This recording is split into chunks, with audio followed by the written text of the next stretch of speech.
Hello everyone, welcome to the TFT branch of the Novus Cup. Today, Deepay and I will be casting 8 players in the final lobby competing for $1,000. Hello. Deepay, you want to go ahead and introduce? Yeah, so I'm Deepay. I've been a long-time TFT player and a former Overwatch League coach.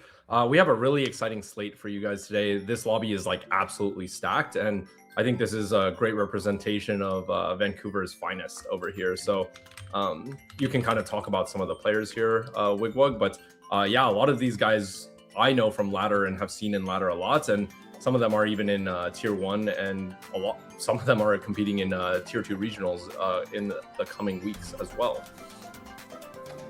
So the biggest name here by the pro scene is of course going to be Spencer, who is in the pro league right now. But that is not to say he has to defend his spot in that pro league against other players on this list as well. So I know Peter and I believe Rubber Rahu are both going to be competing with Spencer in week 1 of regionals, and this is almost exciting because it's a regionals preview, in fact. So we're gonna see some crazy stuff go down today, I assume. Yeah, there's also a bunch of I've seen a lot of these people's on ladders as well. Keynes is a longtime player.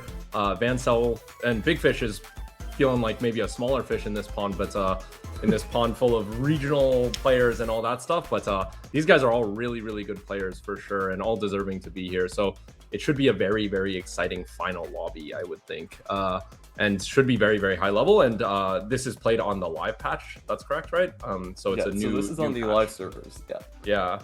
So excited to see what people pull out, or if they're hiding any tech. I mean, this is not any patch for any competitive play other than this tournament, I think. So I don't know if there's any particular tech people are going to show in this tournament. So that should be very exciting, I think. We will hop into the game soon. What are your thoughts on what we're gonna see today in the meta? I think it's actually gonna look kind of similar. 16.6 looks like it has a lot of changes with the unlocks, but I think we're gonna see a lot of the similar lines that we saw to last patch. But I think there's gonna be a lot more open flexibility to like emblems and things like that, because it is we are in the game. Yeah, we are in the game.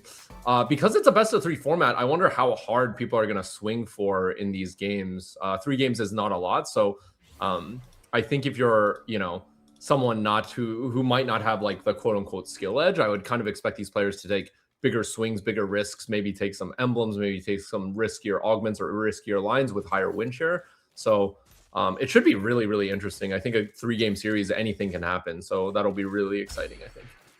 Yeah, of course, there is a full point reset from the qualifier day, and that qualification order, these players played 5 games to make it here, and the order in which they qualified is going to be the tiebreaker if needed. They will be playing only 3 games today, so every game will count for quite a bit, and they're competing for their piece of $1,000. Have you played this patch much, Wigwug? I have not, but I have watched quite a bit of it, and quite frankly, it's looking like Jurassic Park 2 out there. The T-Hex is back, and it's almost as strong as it was before, so I'm a little worried for what we're going to see win out in these games. It might just be a 2-star dino. Do you think that comp is very reliable, or do you think you need to hit that mining drill on 6 Piltover for it to be like really good? To my understanding, it's more reliable than it used to be, given that you no longer have to dig for that Caitlyn 3, which is very flippy. Yeah, absolutely. I think they changed it so that the 3-star unit doesn't really matter too much, and that eating a 2-star unit for your T-Hex is not a big deal. Like it's not that much of a difference. So you will definitely see more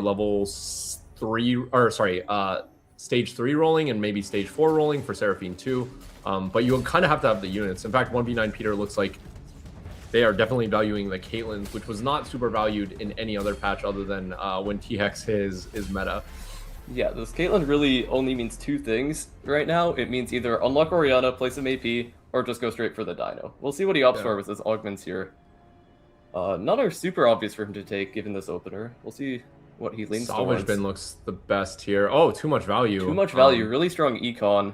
And he does have that Oriana unlock available to him. Oh, he only has 2 components. He cannot unlock the Oriana here. But he does opt for it, yeah. We still have Ixtal as a possible open. We have Xin Zhao as well, so that, you know, hopefully this is one of the 2 different too much values. Oh, unlucky. You got Xin Zhao again. Yeah, he cannot. So if he had 4 different 2 costs, he'd be able to level here and get that Bard completely for free in 2 turns with the 4 free rolls. But now he's going to have to pay for those rolls. Definitely a big swing here, but he's going to lean towards that Ixtal reroll most likely, I assume. Looks like Vancel hit a Xin Zhao 2 as well right off the rip. I wonder if that's a Trials of Twilight, or I doubt it's a heroic grab bag of any sort. And we see who with the Expeditionist here. No items on bench. Definitely not the best quest in the game, but it's a good enough start for him. We'll see what he's able to get here on this Ixtal quest. Yeah, this is going to be a really stacked lobby, I think. We have a lot of good starts. There's a Rek'Sai 2 on board. There's a Xin Zhao 2 on board. There's a Ixtal Expeditionist player, and we just saw a too much value player, which kind of goes into Ixtal as well, which is really high cap. So this is going to be a very, very interesting lobby, I think. Very, very high cap is my prediction. Yeah, this is of course before the Nidalee unlock changes. So on next patch, you're not going to be able to unlock Nidalee on level 6. So that's almost a big nerf to that Bard Nico reroll, but on live you're still able to get that Nidalee, oftentimes on 37 on neutrals with the 6 copies of Nico. So we'll see that come out most likely from Beater. Wow, Vancel's start looks really good. Got the Xin Zhao 2 from 2-Trick, but also a Shadow Isle. So really has a good strong front line and back line here. I think I don't know if he's going for Viego 3 here. I think it's something we'll know on this turn if he's going to sell, but he does have Edge of Night and his components are pretty good. I think Edge of Night is good in Shadow Isles in general, but also good on Viego if he does go for a tempo Viego 3. This is a APAC tech. I don't think NA really believes in it, and it looks like he doesn't either, so he's going to sell that off immediately. Yeah, it wouldn't have been a bad level for him either. In fact, like the 2-star Viego is of course a very strong early game melee carry, as they often are, and we'll see. Big Fish looking like he wants to lean into AD Kaisa most likely. AD Kaisa looks take a look at his mods as well. See if he has that Carapace on 4. I know they did buff the Grub, I believe, to be a bit stronger as well, but of course that Carapace has been the premium 4-piece mod, and he does have it. So yeah, this is looking like a good spot for sure. I think the Rek'Sai 2 opener, and I think this Spear's Will augment is really, really good, especially on 2-1. You get 2 components when the we started with 2 components, so you double your component power here. That's really good, and of course it's great always to have a Rek'Sai 2 on 2-1. I think so. Yeah, I mean, fighting like an Echo really 2 on 2-1 as well. Spencer, technically the highest seeded player in this lobby just by being in the pro circuit, but that by no means he's going to have an easy time. He almost did not make final lobby as well. He barely scraped by after a brutal 6th in a very stacked lobby. Yeah, these board strengths are looking crazy strong. It looks like Spencer might be opting for T-Hex, actually. He's holding a lot of Caitlyn's and Vi's on bench, so that's definitely an interesting choice here. I'm really excited. I think the caps of these lobbies will be crazy. Someone's gonna definitely bounce back and be able to like go first here. I think is kind of, it's gonna be on a razor's edge, all these things. So yeah, we'll have to keep a close eye. With how few games we're playing, every single point in every single lobby is gonna be a massive swing in this prizing. So we're gonna see who's able to take it all and who is gonna start slow and maybe find a way back. This is going to sound ridiculous. Do you know what the prizing tiering is? Because, you know, sometimes if first place is worth a lot more, you really want to play for it. You really incentivize it. Do you know how much first versus second versus third place It is only a drop from 300 to 200, given that TFT, of course, is a very high variance game. So it's not going to be one of those titles where all 1,000 will go to the winner. But that's not to say winning this event isn't a small deal. Like, this is these are really good players. This is I believe everyone here is Grandmaster Plus, to my understanding. And of course, there are 3 like incredibly high challenger players who are competing to be in the pro circuit. So. Yeah, absolutely. Bra gets a pretty good quest. 3 turns with no bench, which works on neutral. So he'll get the new quest on stage 3. For those who don't know, you get an Ixtal quest based off of the stage. So getting a stage 3 quest usually means you can get more sun shards, higher risk, higher reward, but I think that's really good for him to be proccing it one on 2-5, then the second round on 2-6, and then the third round 2-7, and then you get your new quest on 3-1. So that's really, really big for Bruh, who is playing a strong win out line with Ixtal. So that's very, very good for him. On Spencer's board here, we do see it looks like he's committed pretty hard to that T-Hex, given the IE slam and holding every pilt unit he possibly can. Again, you do not need to go for that 3-star Caitlyn anymore in this line, so he's just gonna pull out that T-Hex. That 1-star T-Hex will dominate either late stage 3 or stage 4 whenever he finds it, and his goal will be to make it to level 9, 2-star that thing, and win out off that. Yeah. Oh wow, Bruh found an early Seraphine as well. This is going to be a crazy game. He has Vi pair. I don't know if he wants to roll on 6 at all to get Vi 2. I think with Piltover, you can kind of always roll if you're missing the low cost, just because it increases your board strength, and you'll eventually need them, but you'll also need Seraphine 2, or a copy of Seraphine to unlock. So that's really important, but I think the rolling patterns can be really interesting with this new Piltover. Yeah, we do see the 2-star Nico incredibly early for Peter here. However, he did miss the Melio and or Kiana on his roll down, and he will be stuck without an early Ixtal quest, and probably won't be able to get a Brock until super late. Yeah, I think for here it's pretty unlikely he gets to play for Brock. Just not getting a full 5 rounds of Ixtal is kind of killer, I think. So he's either going to have to get extremely lucky on quests, or yeah, pretty much that's it, I think. Yeah, I mean, this line is quite consistent even without the Brock, luckily. The 200 cash outs are quite strong, and I believe the 350 is about the most premium you're going to get for, like, individual Sun Shard efficiency. As in, it can give you a Radiant item for only 350, which is pretty good. Pretty good, yeah, if the comp is strong, but I'm kind of worried for Peter. Just predicting this lobby looks like it's going to cap really, really high. It looks like he might be going for the Aphelios version, actually, which is interesting. I'm not sure if he's looking at his components and thinking he wants to play Aphelios, or because he has better slams and better components for it, but we'll see. I see this always on Tactics.tools as a comp. I'm not sure I believe in it fully, but I think it's definitely interesting, and maybe he needs to salvage some placements here, because I do think it's the stronger level 6 board, but it does cap lower. Its consistency is higher, but it does cap lower in my opinion. But haven't seen it played much in Challenger Plus lobbies, to be honest. Yeah, NA never really committed to that Aphelios line. It showed up for a little bit, but it seems like people generally decided the Bard was stronger with the Nico on its own. We'll see the augments come out here. Mess Hall not going to sync up well with this line, presumably. Yeah, it does roll through it. This is Bruh's selection. We'll see what he opts for in his Ixtal line. He also should be getting a new quest around this time. Dilemify kind of takes away his Ixtal, so I'm assuming he's I would assume that's terrible. Yeah, care package is really good here. Just generically good econ, good items, removers, all that good stuff. I assume this is lose 4. His only worry is if Peter also has a losing quest, I assume. Yeah, like lose 4 isn't great. Oh, but it's definitely his best choice here for sure. He doesn't have Nico pair before the shop or anything, so lose 4 makes a lot of sense. I would imagine that we pop a remover here if needed for our Nico, but I'm sure they are scouting their matchups heavily over there.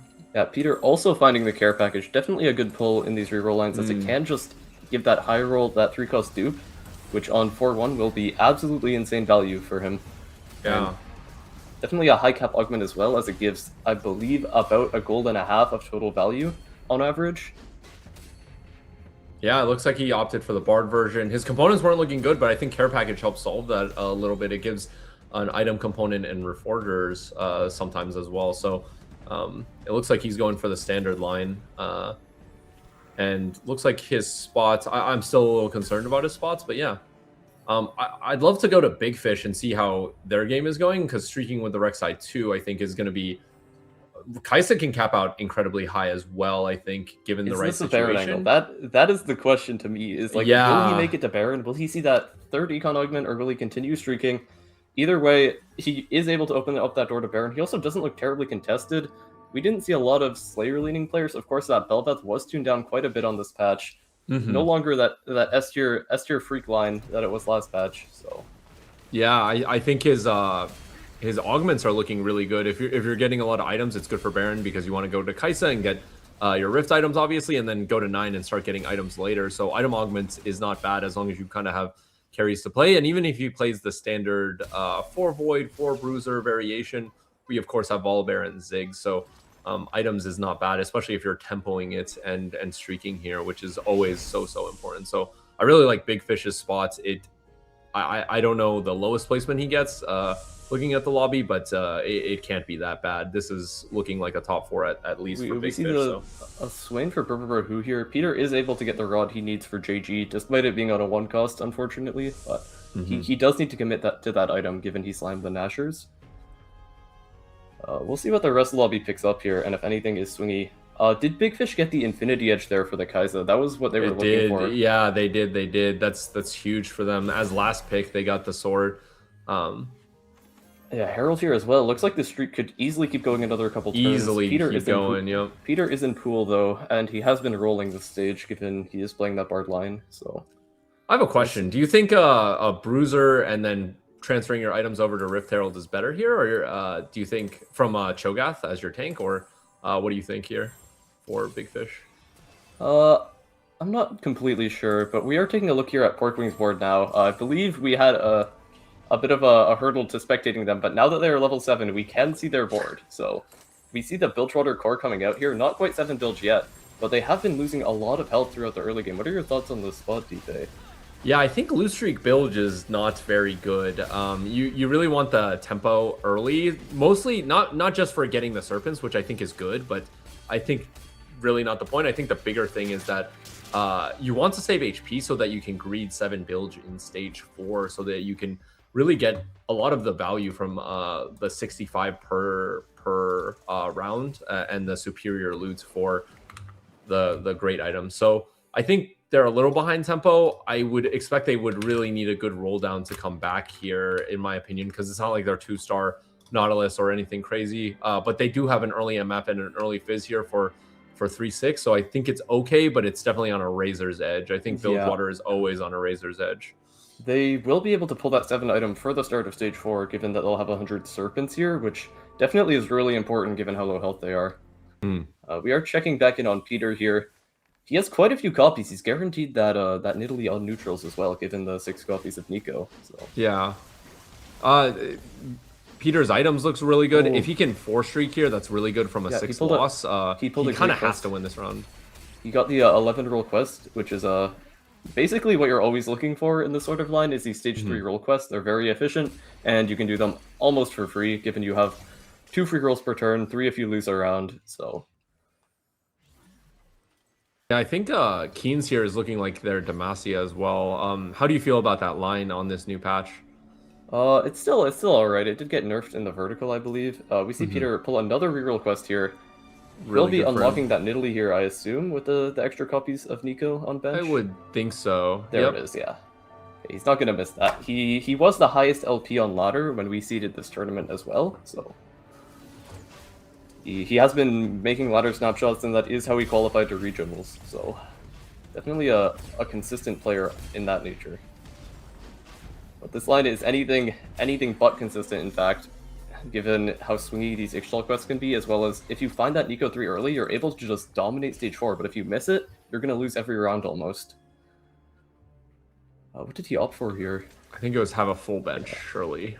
Yeah, the 4 loss looks a little too crazy, given how many copies he has, so this makes a lot of sense. Yeah, his components work out pretty good as well. Gets a bunch of AP components. Block 6000 is very close to Brock, but is also very low HP, and his board is not particularly strong. If he cannot proc this quest this stage, his spot looks very, very concerning, I'll say. He needs to proc this and then find some sort of buy XP or roll a number of times to unlock that proc next turn without having to sack it all. He slams Even Shroud and seems like he positioned to have his Skarner take as much damage as possible here. And I think it's going to be close whether or not it actually blocks all the damage. It got 2 shields off, which is really, really good. My quick maths aren't that quick, but hopefully he did proc it for his sake. We can take a look now, I think. It should update pretty quick. You'll also have to pick an augment here, so a lot of things happening. Spirit Link, of course, a very obvious very obvious choice from this extra HP. And he does proc it. That's really good. By 80 XP, perfect, I think, for him. Does he overpump for it? He does, yeah. So he did commit to that. That should get him Brock easily. We'll see if he waits. Okay, he does not wait to roll. He wants to win this round. He wants to win this round. He doesn't want to be one life. Gets the Azir. That's huge. That's really going to allow him to bounce back from this loss streak, I think. They're holding all their outs as well. Garen 2 would have been great, but no. His board is not particularly great. That is an upgrade, but can he even afford it? Big Fish here sending for Kai'Sa did find the max build, it looks like.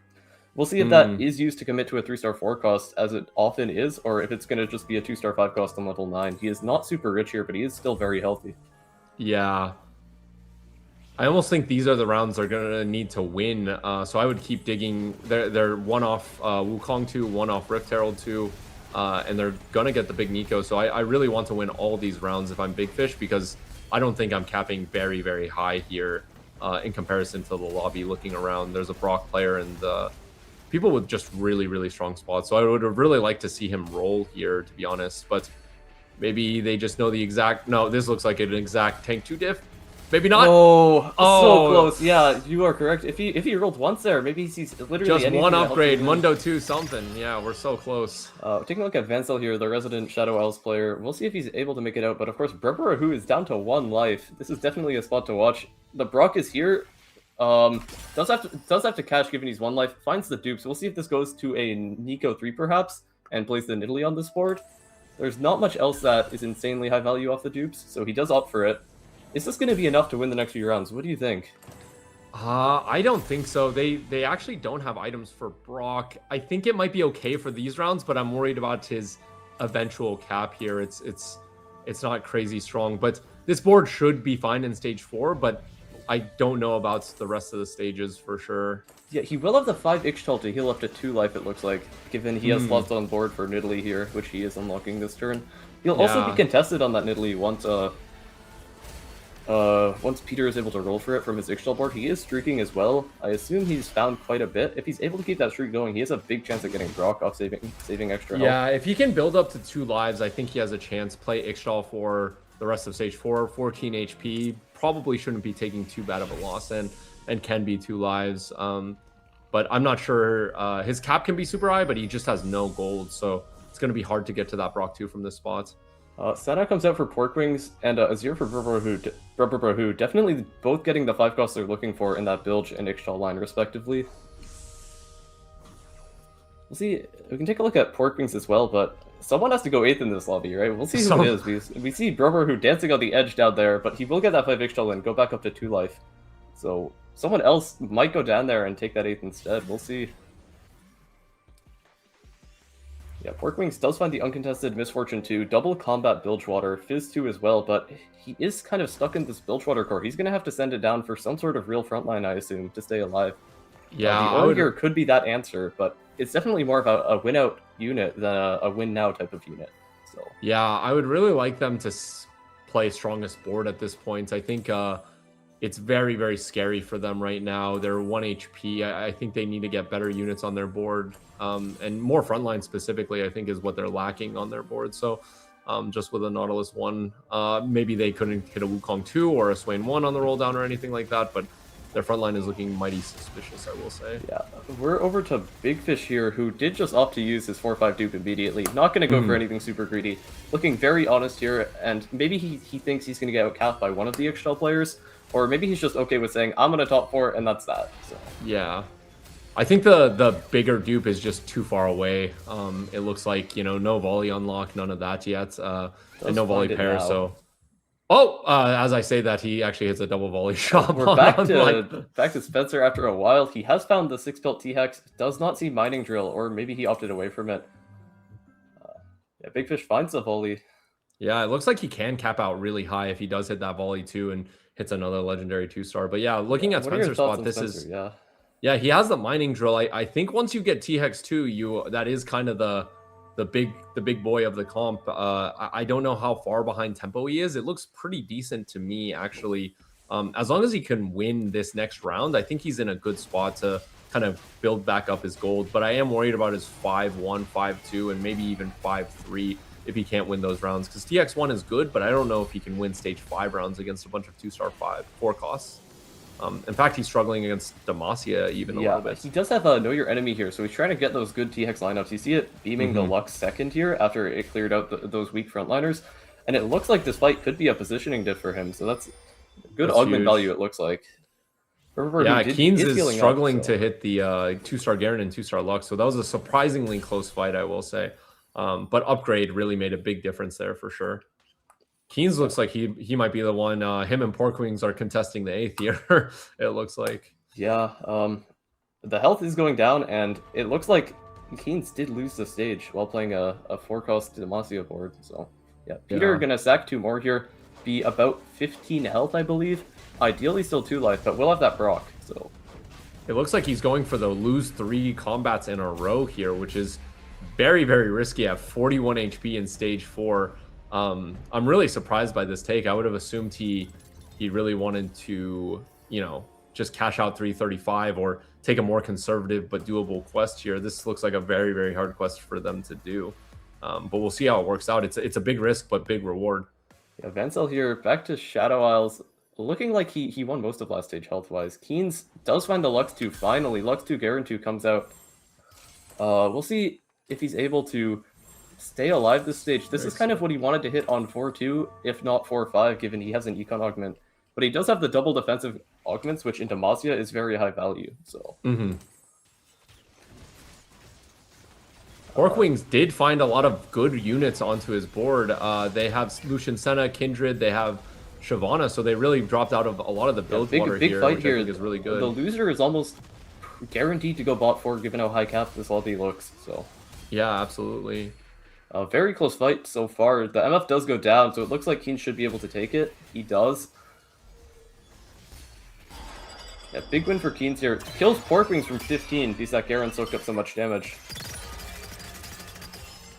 Who actually lost a life, so they built up that life from Ixtal, and oh wow, they just hit a Galio too. Sorry to keep our spectators going back and forth, but there's a lot of interesting things happening. Yeah, this lobby's going pretty crazy. Yeah, there's just a lot of things to look at, but yeah, Keynes might be able to bounce back with a Galio too. Yeah, I'd assume putting adaptive items, back onto the Galio, adaptive and cloak, and not reforging, but getting all the items onto leftover items off of your Garen and Swain onto your Galio would be best here. But Who rather, his board is not crazy strong, I will say. So they're on the razor's edge. Yeah, we see a Slayer's board here that also has Glass Cannon actually backlining all the units, willing to commit to that augment value. Glass Cannon 1 is of course very efficient damage amp-wise, but sometimes that health can cost you, and Slayers could be one of those lines. So. Yeah, absolutely. It looks like Keynes is making a bit of a comeback here. So, you know, we talked about Keynes going 8th. It might be someone else. And Peter is lost 3 in a row now, I believe. Yeah, so he's going to get the big cash outs. He is down to 1 life, though. He was not able to kill enough units. I assume he cashes this, unless he wants to take the roll 7. Yeah. The 550 is not considered too much better than the 500 right now. So yeah. 20 free rolls here. We'll see what he can find. Surely something good. 2 is almost a given, I assume, in some of these rolls. They're finding a lot of good stuff, I will say. Yeah, this is a pretty high APM check turn, and it could cost him if he misses this Nidalee, which it looks like he just might. He does find it. 3 anvils to open. Items on bench. Has to 3-item Nidalee and Brock here, I assume. I love the Last Whisper take here. BT, just pick something. And wow, great items for our level 1 Brock here, I think. And Nidalee 2-star. So Peter was playing for a higher cap. Let's see if he can get it. This is the Galio 2 board. And the Lux has a pretty good lineup, I would say. Oh, waste the cast on this Emilio. And Nidalee kills her. Keynes is going to be alive, but this is a really bad fight for him to take. Of course, fighting Peter right after he stopped sacking. So. Yeah, and we also see Vancel making a comeback. This lobby is so incredibly look at this close. HP. It's just Big looking Fish, like Big Fish and everyone else is fighting for their lives out here. Yeah, Big Fish are rewarded for that honest play of just duping the 2-star forecast, saying, I'm going to win the next few rounds, and avoiding this mosh pit for who's going to go 7th, who's going to go 6th, and who's going to make it out to top 4 here. We did talk about this 3-game format and the risks people are willing to take, and Big Fish is playing it like an honest guy over here, and everyone else is really gunning for it, but the difference is maybe 1 life or 1 HP even. So yeah, I'd love this to is crazy. hop into Spencer here. See, is he making it to that THEX 2, or did he get stuck on 8 and he's just fighting to salvage 1 or 2 more placements and knows he's not winning? Yeah, it does go 9 like here, but not enough gold to find THEX 2, I assume. This is the big roll down, but yeah, he without mining drill, I think this line, it's really hard for THEX to be able to get out of it. Yeah, Senna is decent, but like he's stuck on these 1-star 5 costs as his front line, which is gonna get completely melted against that Nidalee Bard board if he does fight Peter. He is only gonna fight Keens though, guaranteed. We'll see if he has time to position for it. Puts in Azir for frontline, decides it's more than Braum, which I totally agree here. And Seraphine is a non-trivial unit as well. Spark maybe not the best item here, but this is a huge fight. The loser's dead. There's probably someone else dead too who could under or overplace whichever one loses here. Yeah, I think the Galio 2 might be too much. I'm not really sure, but Galio big cast there. Yeah. Will he get a second cast in here? He does. It does. Is it but enough? is it even enough? THEX down, but Lux is down as well. Garen's still alive. Oh, the Garen looks like clears here. Spencer is dead. Peter's also and dead. Peter also goes dead. Even deciding to do the 3 loss here, the big risk did not pay out for Peter. He ended up losing. Take a look there. Probably to Brabra. Yeah, if I had to guess. Have this Nico 3 as well, Nidalee 2 as well. Yeah, Brabra who won against 1 vs 9 Peter. Skarner 2 in shop. That is an interesting shop for sure. I assume he wants to play this somehow. Yeah, does opt for the Skarner 2 onto the board for Ixchel here. Does not care about trying to greed for another life. He'd have to wait 5 turns at least. So, and this is going to be a huge fight again, as 2 of these players are very likely to die here. I think Big Fish is being a humble guy here, and I don't know if he's going to win this fight, but he's playing the long game, I think. So I think Brabra has a really good chance of beating Big Fish here, but I'm very curious about how the rest of the matchups are working out. Everyone is at 1 HP except for Big Fish. Yeah, Big Fish becoming the lobby punching bag now. He will go 9 and try and win some rounds next stage, but I assume he can't out-tap these sorts of boards. We do see 2 deaths here. Vancel does go 5th. Partner collects the 4th here. Vancel with the high cap Shadow Isles line, but also can't outcap these insane boards. This truly is a very, very strong lobby. I think these are stronger than regional lobbies for sure. These are crazy lobbies. We'll see some of these guys. Of course, Big Fish was not on that list of regionals players. He did qualify to 2 Day 2 Cups and almost a Day 3 Cup as well, so he's on the rise for sure. He is a UBC student local to Vancouver, as all these players are. This is a Vancouver locals tournament, which is really interesting to know. All these TFT players live in the same city. That's kind of crazy, so... Yeah, Vancouver is a city with really, really talented people. Yeah, it's actually insane, and a great gaming community as well. So this is a great celebration of that, and honestly, these guys are really showing it up today. Yeah, ooh, hits a Shyvana in one shot. Keens was on that list of players who could go 8th, but it looks like with good positioning, good augment value, and good matchups, he's found a way to top 3 already. Could top 2 here. Galio 2 never hurts, let me tell you that as well in terms of top 4ing. Yeah, opts for the Giant Slayer here, moving utility to Lysandra, it looks like. The double adaptive Galio is considered miss as well. Just wants that mana to cast once, guaranteed, and cast twice, maybe. Yeah, I would have put the Morello on Galio. We have 1 more remover, just make sure that we get a 3-item carry rather than 2 and 2, but definitely not. Hopefully it's not a big diff here. Big Fish is thinking of a way to win the lobby and just says, yeah, I can still go for a 3-star 4 cost, even with only 1 dupe left. So I love this from Big Fish. He's not playing for second here with, you know, duping a, what's it called, Volibear or anything. He's really going for something big. Yeah, I mean, it looks like he can't even beat Keens, who look like the weaker of the 2. Brabra, who, of course, might pull out that Brock 2 this turn. We'll see. But Big Fish, of course, we want to see this roll down. This is his last turn alive. He does get his final dupe here. 6 out of 8. 6 out of 8 again. It does not look like it's going to happen just yet. One off that Wukong. Wukong 3 is here! He has no removers. Does he sell something for items? I assume he's willing to. Yeah, he does sell... We got the Wukong 3. Yeah, he should. I believe he'll solo frontline this and let it wipe out the enemy board with his damage. I almost wonder if we should put damage items on him, like the Volibear items on him. Yeah, I was wondering if he's willing to sell one of his carries to get those AD items on. But it was a very hard turn. Like, he is just fighting Brock 1, right? Yeah, it was a very hard turn, getting all the roll down and then getting correct items. He has not that many removers. Yeah, Nidalee does Rapier, so it looks like this Wukong could Oh! lose the fight, because it's going to be Wukong versus everyone with no damage items. I don't think it's enough. I think you're absolutely right. He needed to solo frontline and keep some DPS alive. Oh yeah, Berber, who of course right now, doing a bit of BM there, knowing that he's taking out this 3-star forecast and is going to be able to win this game most likely. It looks like. Crying kitten emoji from dead? From Big Fish. Yeah, does go third with that Wukong 3. Keynes pulls. Wait, Keynes beat someone's clone. Yeah, who did Keynes beat? With just Demacia over here. Spirit Link.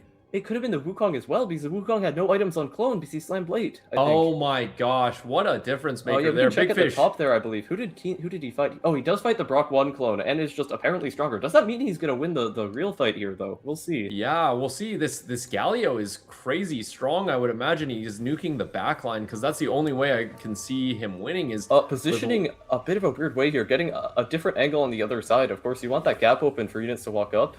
The Brock is not same side, but this Nidalee could jump to backline, I believe. Yeah, they don't give the Nidalee easy resets here, but they also don't snipe the Seraphine very easily. Very interesting to see how this positioning will work out. The Galio doesn't get a big slam, I don't think, and the Seraphine is still alive. I'm not sure there's enough frontline, but there's so much healing on Keen's side with all his combat augments. It looks like the Nidalee is going to be a little too much, though. And the Lux has a terrible angle here.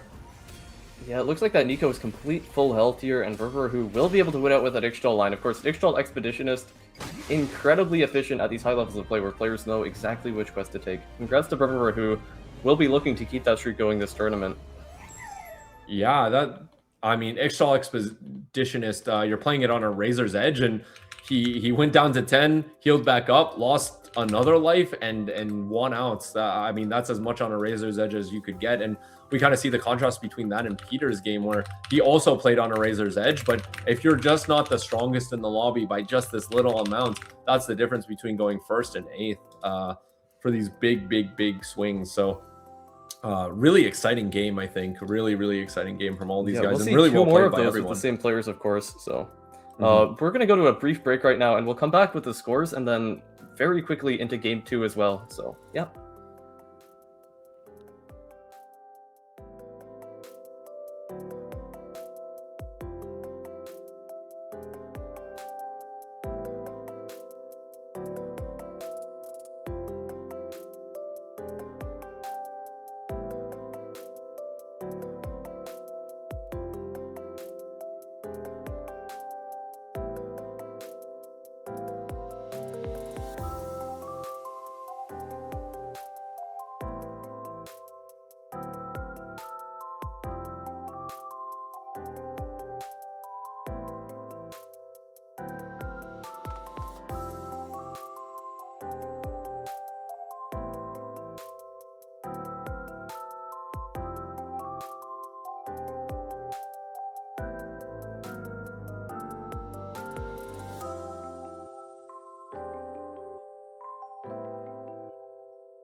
Hello, everyone. Welcome back. Yeah, welcome back, everyone. We're excited here to go back into game 2. And we can take a look at the scores right now, but really, it's a 3-game total. So whoever has the top standings in game 1 has a huge advantage. There's only 3 total games. So this is going to be a big deal. Brahu leading in first, Keen second, Big Fish 3, Partner 4, and Vancel 5, and Spencer 6, and Peter 1v9 is 7, and Pork Wings, unfortunately, with the 8th. So you're going to have to see the people on the bottom take bigger risks, I think, for sure. So yeah, it should be really interesting to see, the bottom half take risks. Right now it's flipped, but it should be really interesting to see the bottom half take a lot of risks and see how the first place, if they want to take big risks still. Big Fish, is he going to go for a big swing here still at third, or is he going to play it safe and conservatively like they did in the first game? Yeah, so we're going to see a lot of interesting things again. Brahu, that first is huge for them.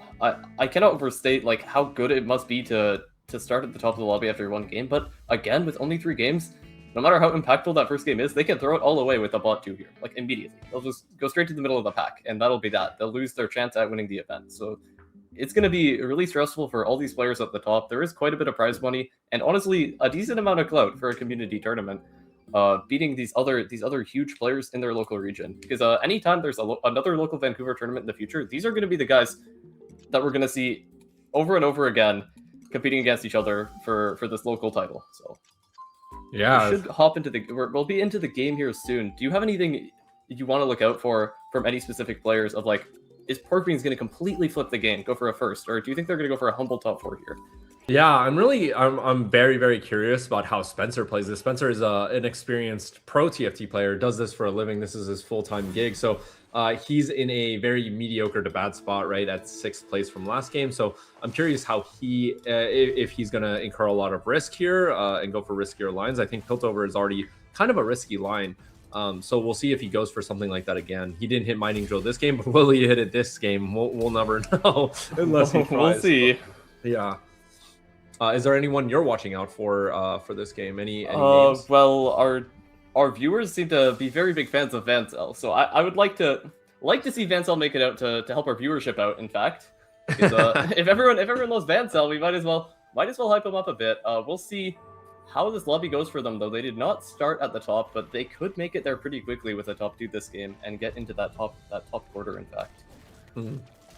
Gold sub here, Brahu with the Bilgewater opener, it looks like. I assume this is something he's willing to lean towards, given this line is very skill intensive, has a lot of depth and a lot of ways to play. So yeah, I think Brahu, if he goes for Bilgewater, it is I don't want to say high variance line, but just high skill. It can really, it's a lot more swingy and than say something like Slayers, which is a lot more straightforward. This one has a lot of skill to be had, and there's a lot of maybe even some luck with shops as well in your early game. So it's definitely a high variance line, I would say. So but a high reward as well. So them in first place, are they going to take another big swing here and really solidify their lead? Yeah, we did see Pork Wings go 8th with this line last game, but of course his mid-game and early game looked very weak. Brahu, I'm assuming, will be willing to level very aggressively, slime very aggressively, use those build shops for tempo, and hopefully find a way to keep his streak going. I'd really like for them to hold the Jhin here, given that they have Graves and IE. Just something better to hold, I think, in this situation, but maybe there's other things to hold for a good reason as well. Of course, Pyromaniac really insane early here with the TF hitting whole board almost the entire game, and that Brew is going to come out later, a second source of burn. Does immediately skip it, though, seems to be more willing to lean towards these other 2. We'll see what he opts for here. Looks pretty committed to Bilgewater, though, so...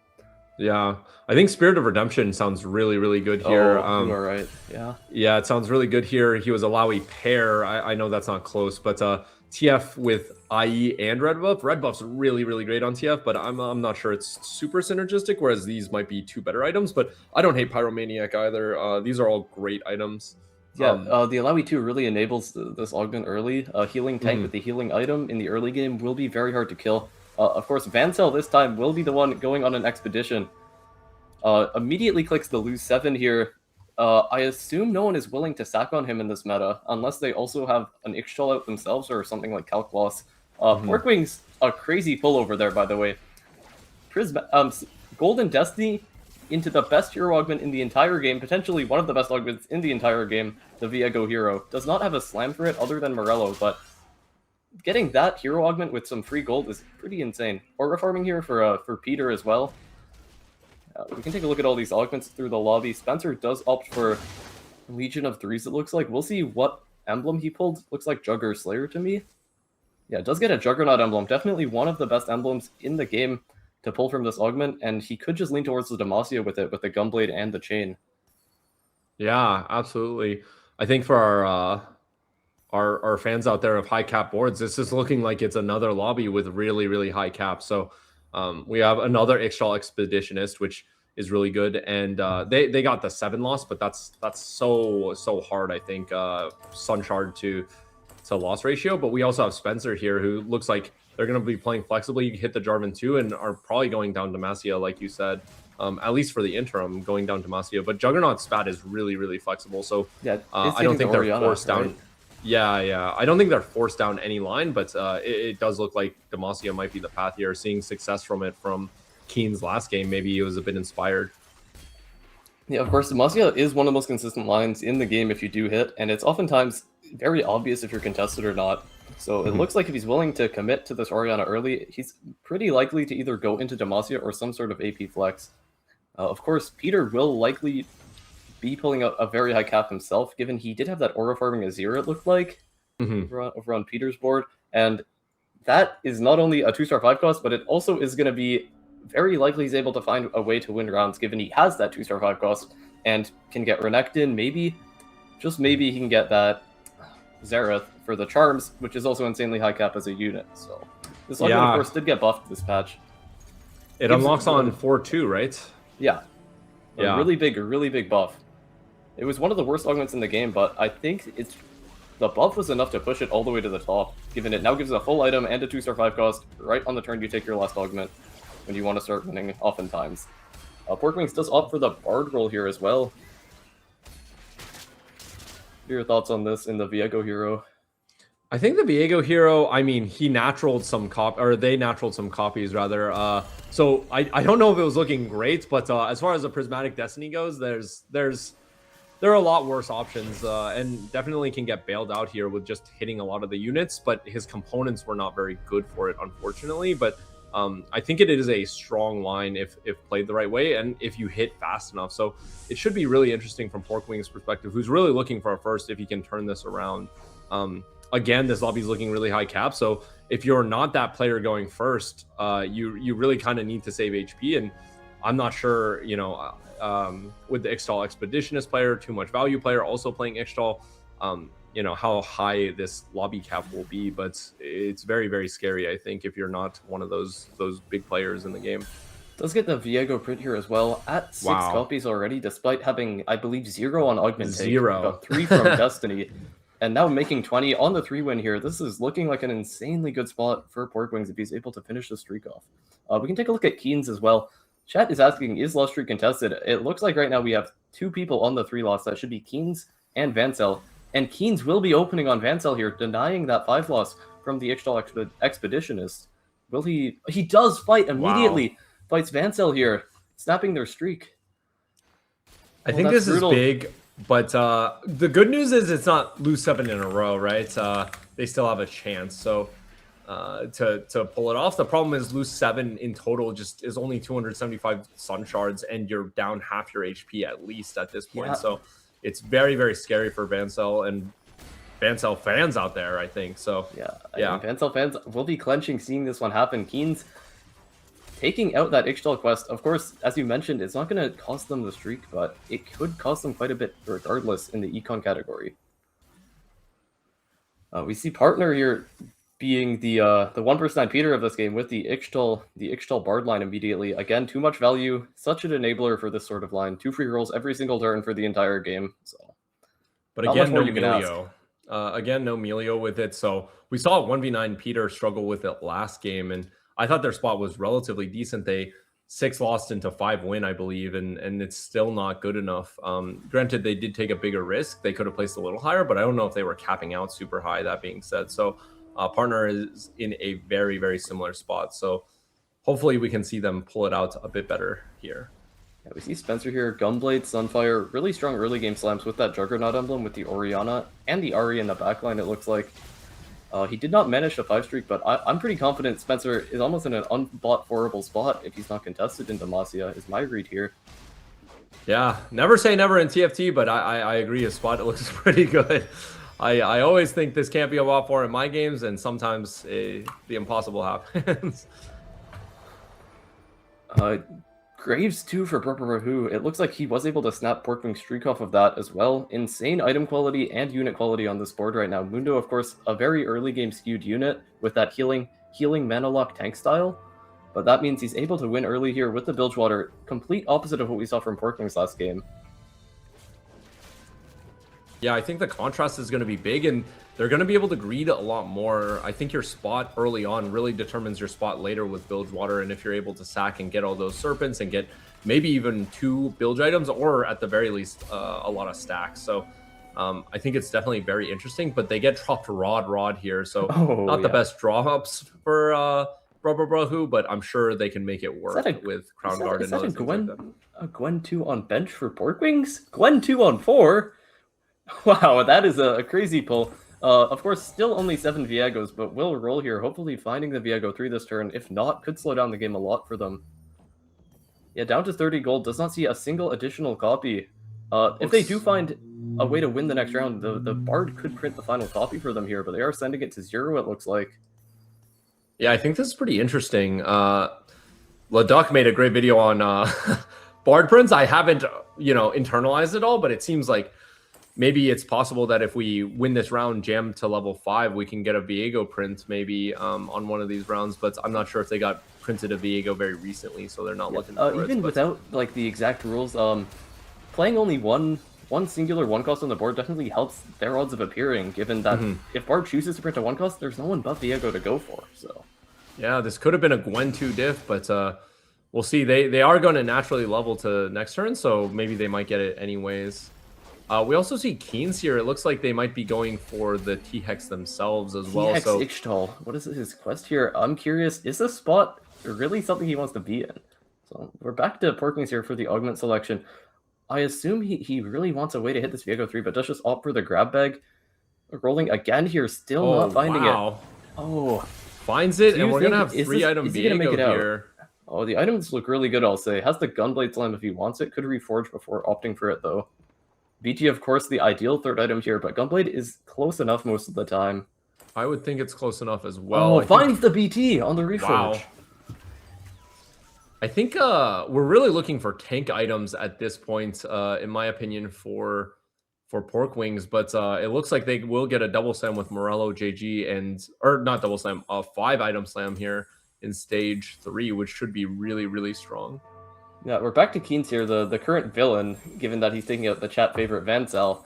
But he does find the 68 XP here when he's not willing to level just yet. Definitely not the most efficient take, but still going to give him something when he goes for that T-Hex. A little more juice to maybe win the game with. Does have a 3-cost dupe to help hit all the star levels for Piltover. Not a bad thing to find from Care Package.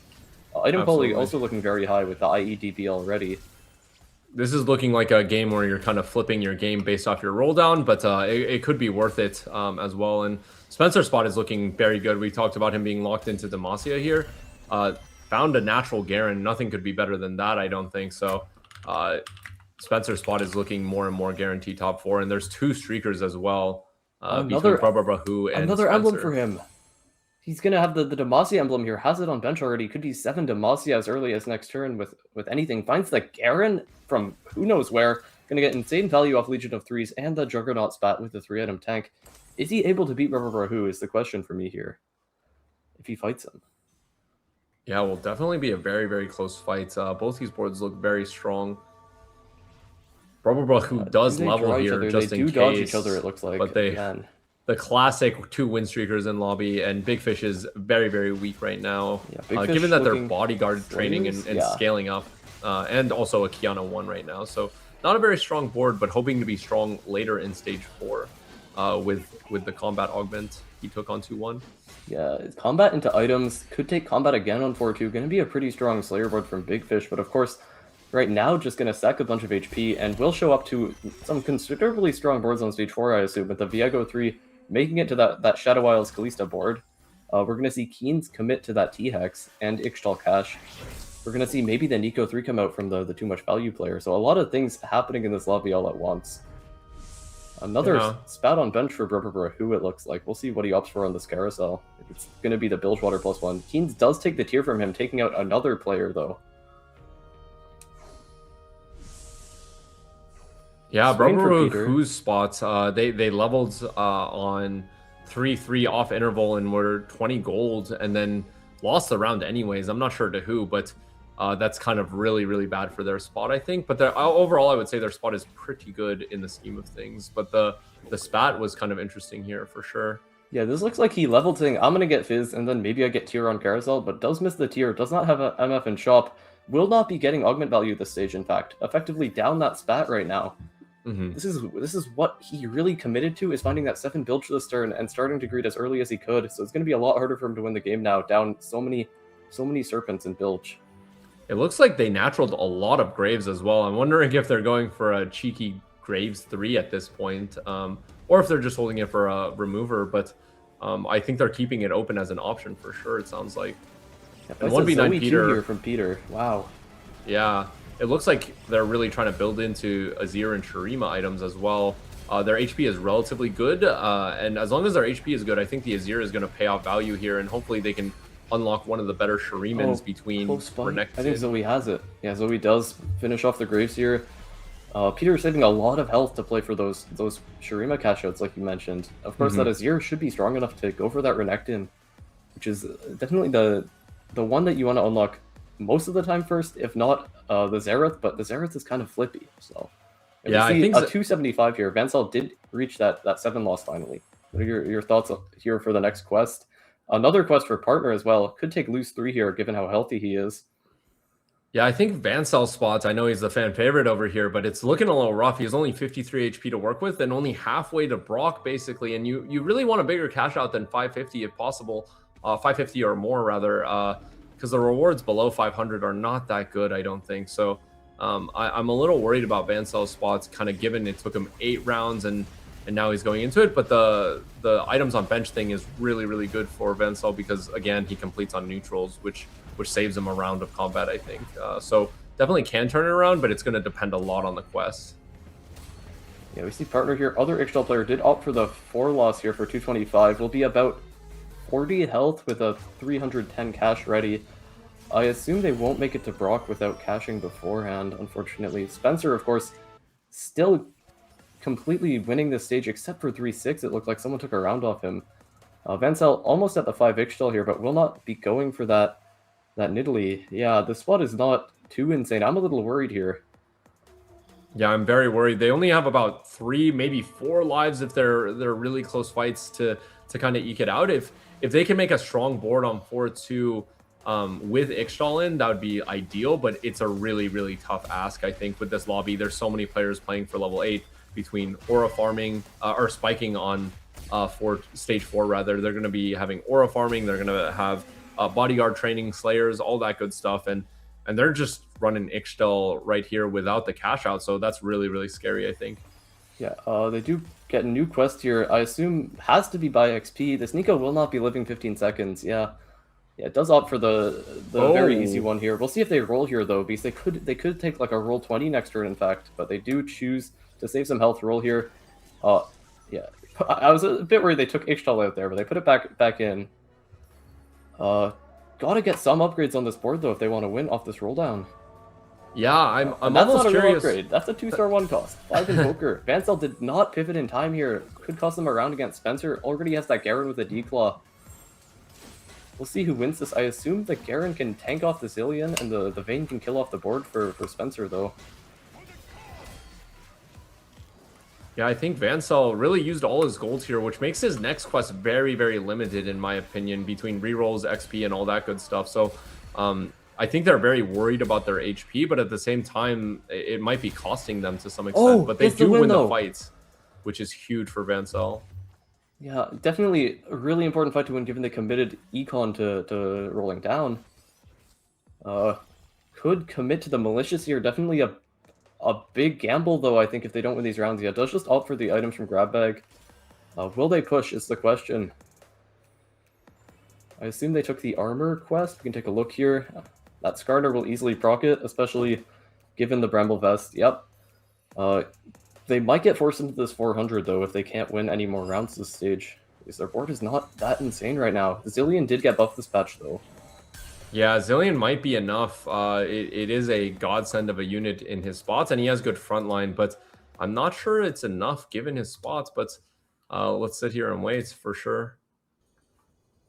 Yeah, taking a look at the souls here, Kalista comes out for Pork Wings, but not quite anywhere near the thresh yet. Gonna be end of stage at best.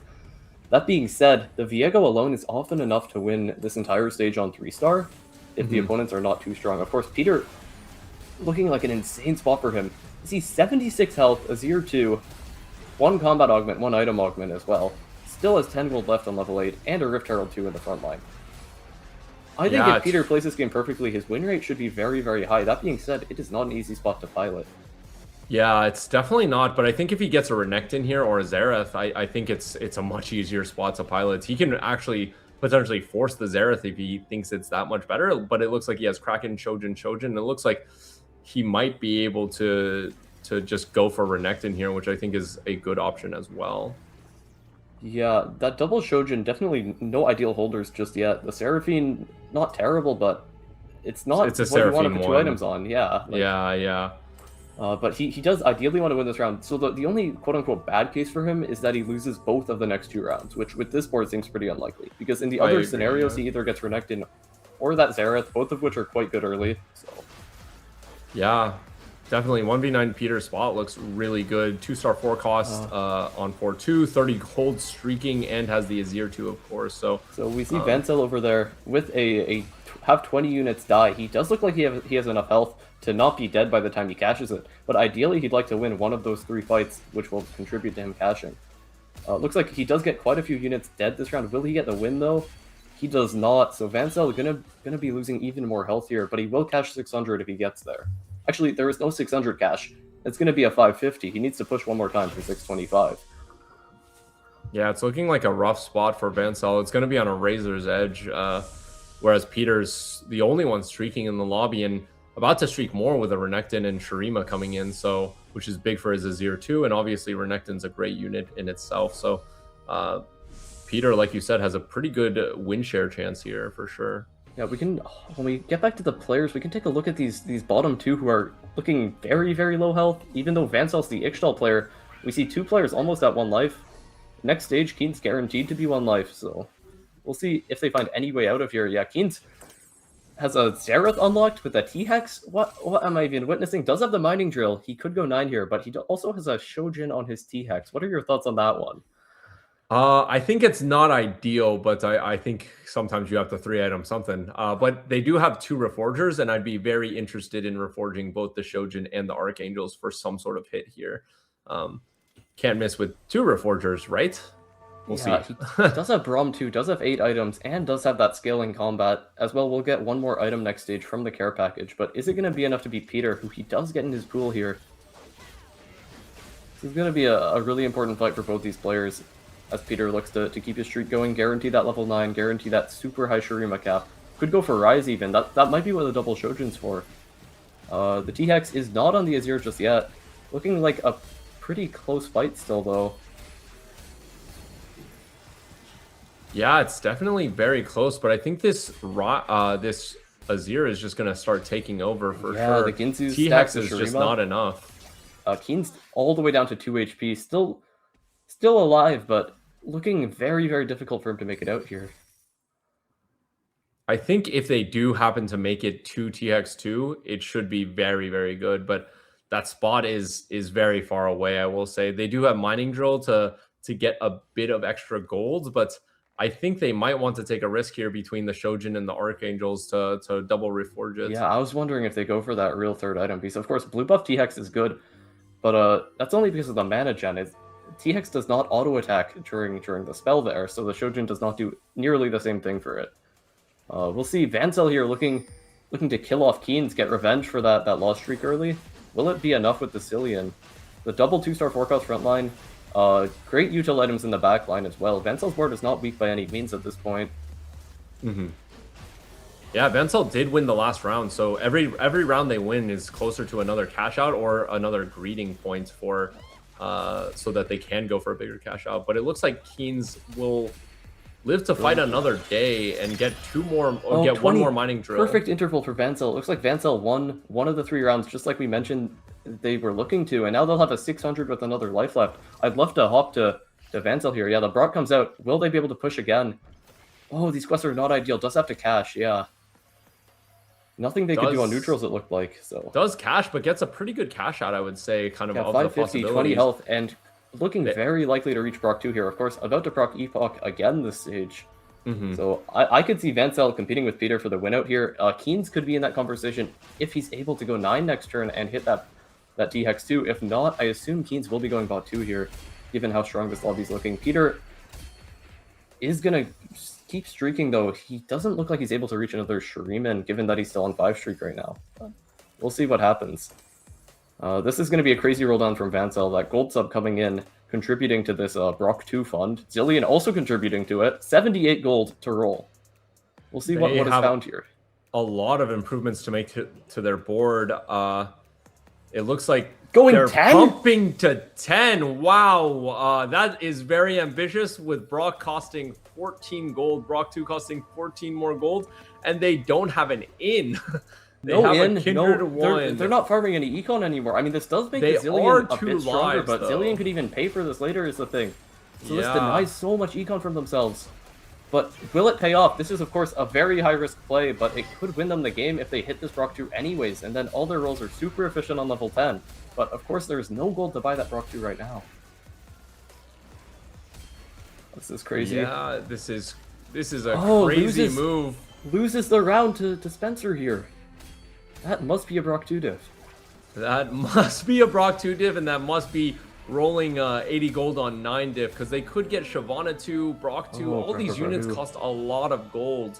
And I think Vanzel's playing it on the edge for sure. Really playing it a bit risky here, I would say. We see Brother who go 1 into 8, by the way. Another Bilgewater 8th. These Bilgewater players seem to get absolutely slammed immediately. Keens hits the T-Hex 2 on his board. Big Fish fighting to stay alive here as well.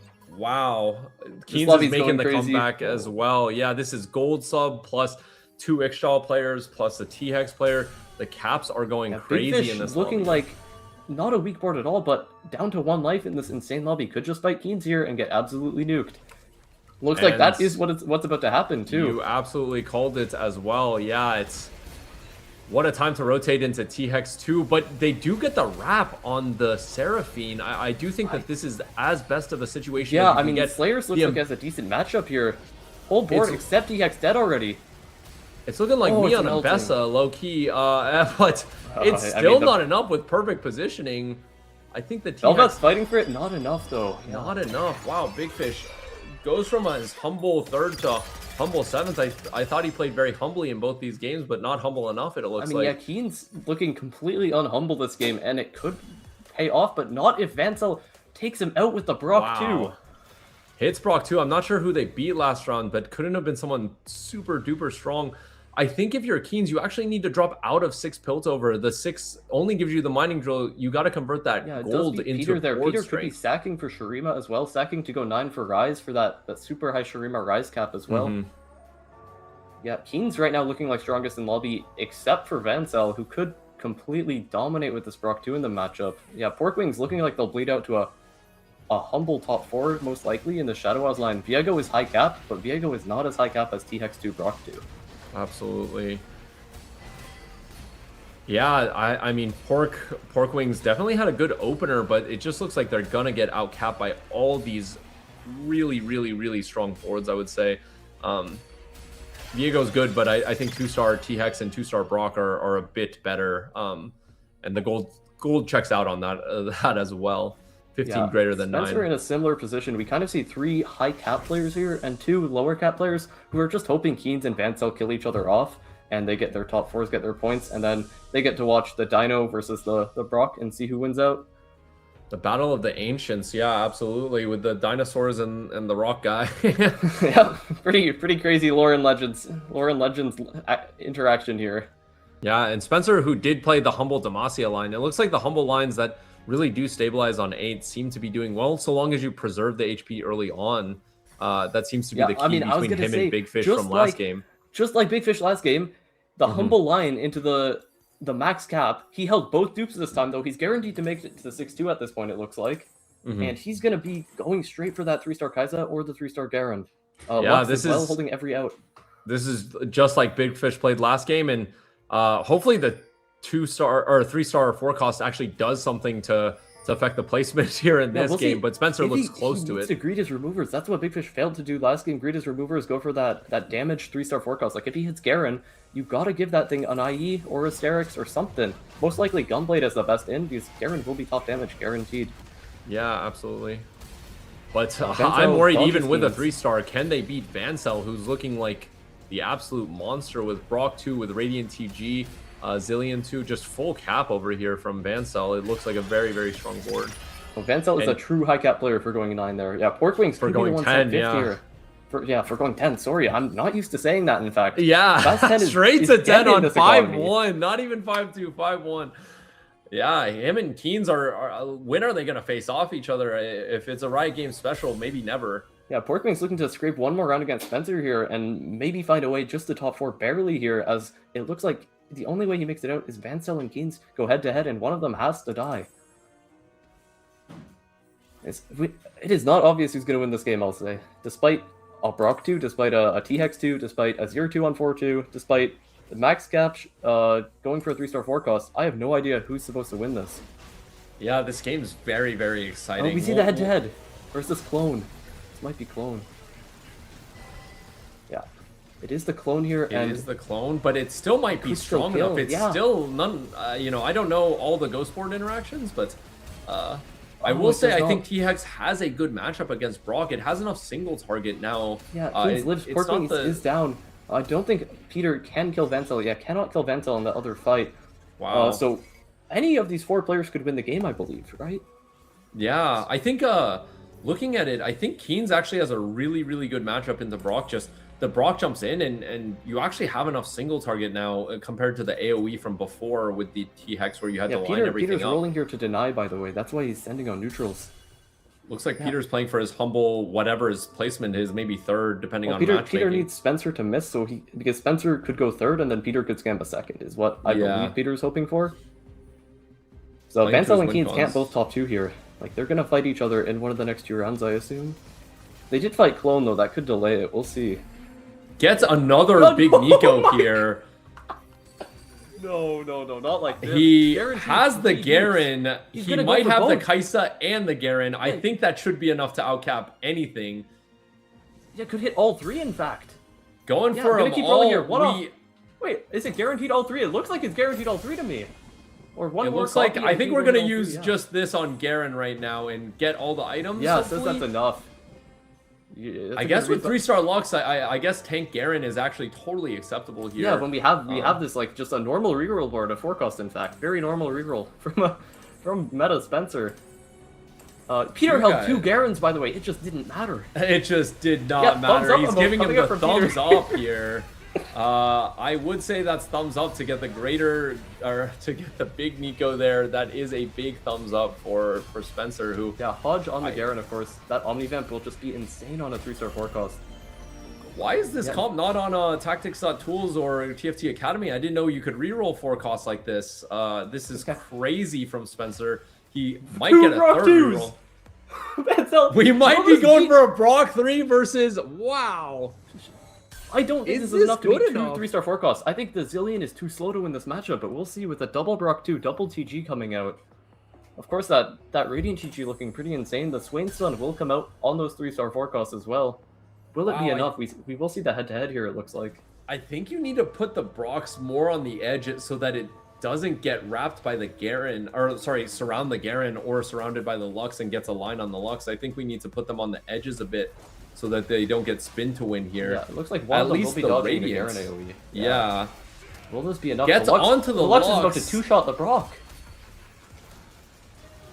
I don't This is a think it's crazy enough. fight. One Brock down. Will the second Brock kill the Lux before it goes down? It does This not look is like the it will. The Garen defense could solo, Brock. in fact. Looks like Spencer just wins the game here, killing off both opponents. Peter going third. Vansel at least gets a second for how high cap that gameplay was, but Meta Wow. Spencer, the pro circuit player, will take the win. I did say the player to watch out for was Spencer, and he did know how to pilot this game. He played solid TFT and went for the win con that he saw, and damn, did he have a good win con there. 2 3-star forecasts, 2 big Nikos to close it out. That's crazy from him. And Vansel, the fan favorites, also tried to play as high cap as possible. Maybe needed to sell board for all the Brocks, but I think got a very reasonable second. Given Vansel killing units did get that second there, as Peter Absolutely. did die, because Peter was clearly the third strongest at that point. So we will hop over to break here and come back with scores and that one final game after that.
Hello, Welcome everyone. back, Get your popcorn ready. This is a crazy game 3 coming up. To you, Wigmug, you're going to talk about the scores now, which is also just as crazy. Yeah, we have some crazy things happening. So Keynes is currently holding the first place, but just barely by 1 point there. So he could easily lose that, slide all the way to the middle, as Vancel, fan favorite, and Spencer, pro player, are right behind him. Of course, 4 other players are holding right in there and could technically win the entire tournament with a first place, and good other players not doing quite as well. But we're gonna see Porkwings go for some sort of Hail Mary to try and pull out a top 4 pull into the top 4 there. The lobby will be starting in a couple of minutes. Is there anyone you want to look out for this time around? Yeah, I think the whole middle of the pack is really interesting, but obviously the top 3 kind of has the highest chance to win, assuming they don't go, all 3 of them don't crash out here. I think they have a really strong chance of winning. So I think obviously the top 3 are really worth looking at. And I'm very curious about Porkwings. They say maybe when pigs can fly, he can get top 4, but we'll see how exactly that works out. It's hard when you're at the bottom mentally. I think it's really hard, but if they can kind of pull something out here and get a top 4 somehow in the tournament, that'd be amazing for them. Whereas 5, 6, 7, 4, 5, 6, 7 between Brubba Rahu, 1v9 Peter, Partner, and Big Fish are all looking to kind of make that big swing towards the top 3, I think. So it should be a really interesting game. It's really segmented out, I think. Yeah, that top 3 is really interesting for a couple of reasons. Vancel, of course, our fan favorite. Spencer as the pro player, but Keynes is also interesting given that he is actually 0 LP Masters right now, which is probably 1,000 LP below Spencer. Keynes historically has been like a challenger level player, but this set he's kind of said, I don't really care, I'll be Master 0, I'm just having fun, and he's in this tournament and showing up these other challenger level players completely, it looks like. And he'll see if he can do that for one more game and finish off Spencer here, taking the win, potentially over Vancel as well. Yeah. We should hop into games soon. I believe they will start around this time, but we need to see, at the end of the day, who is going to pull this one out. This is a really clutch game and a really clutch spot, so it's going to be insane to watch. Yeah, we've seen a lot of high win share lines, really high caps between 3-star, 2 3-star forecasts. One wasn't good enough in game 1, as we saw. Wukong 3 is not good enough, but it turns out you need both a 2-star frontliner or 3-star frontliner and a 3-star backliner for forecast to win the game. So I wonder what lines we're going to be seeing. We saw a lot of Ixtal, granted that was with the Ixtal Expeditionist augment, which gives you 10 more HP to play with, which I think was huge in both those guys' games. They had less than 10 HP, so they needed every HP amount. And then we also saw a lot of attempts at Piltover, which had very mixed results, I would say. With Keynes capping out pretty high at a 4th, but it was only a 4th because they played a really, really strong board. So it's definitely going to be interesting what lines people take to try to win, or if they're going to play some, let's say, standard and humble TFT. Yeah.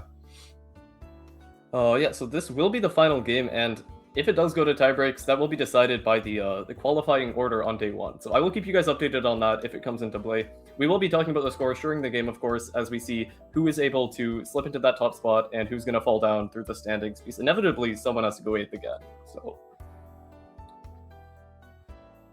yeah, we'll be in game in just a minute here, but again, one more time, this is for $1,000. The first place prize is $300, second $200, and it'll just keep going down as you fall through. So we could see a single placement or 2 be the difference between $300 and $100 maybe. So yeah, this is great for all the Vancouver locals out here. This is a great tournament to participate in, and I think it's really, really high level competition for a TFT local tournament. This is huge. You have really, really strong players across the board. The aggregate LP of this lobby is so high, I think, and it's great to be able to have an event with such competitive competition, I guess. Yeah. And as if we have not had enough high cap games today, we have a Scuttle Puddle game to round it out. Just wow. That is certainly something. We'll see what comes out this game, if we will have 2 Ixtal players again, as we have in the last 2 lobbies, a too much value player each time, Ixtal Expeditionist each time as well, or if we're going to see some more general gameplay, less Fast 9, less T-Hex.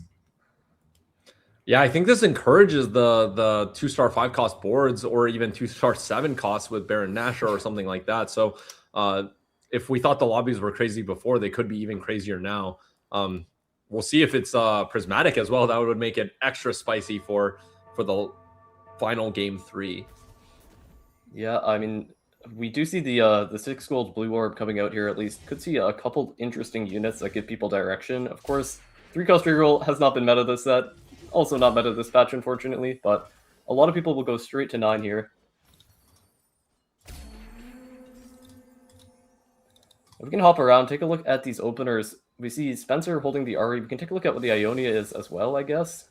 See if this is something he's willing to play around. Of course, Spirits being the best one, especially for Ari early, does have the absolute worst one in Path of Blades Absolute worst instead. one, yeah.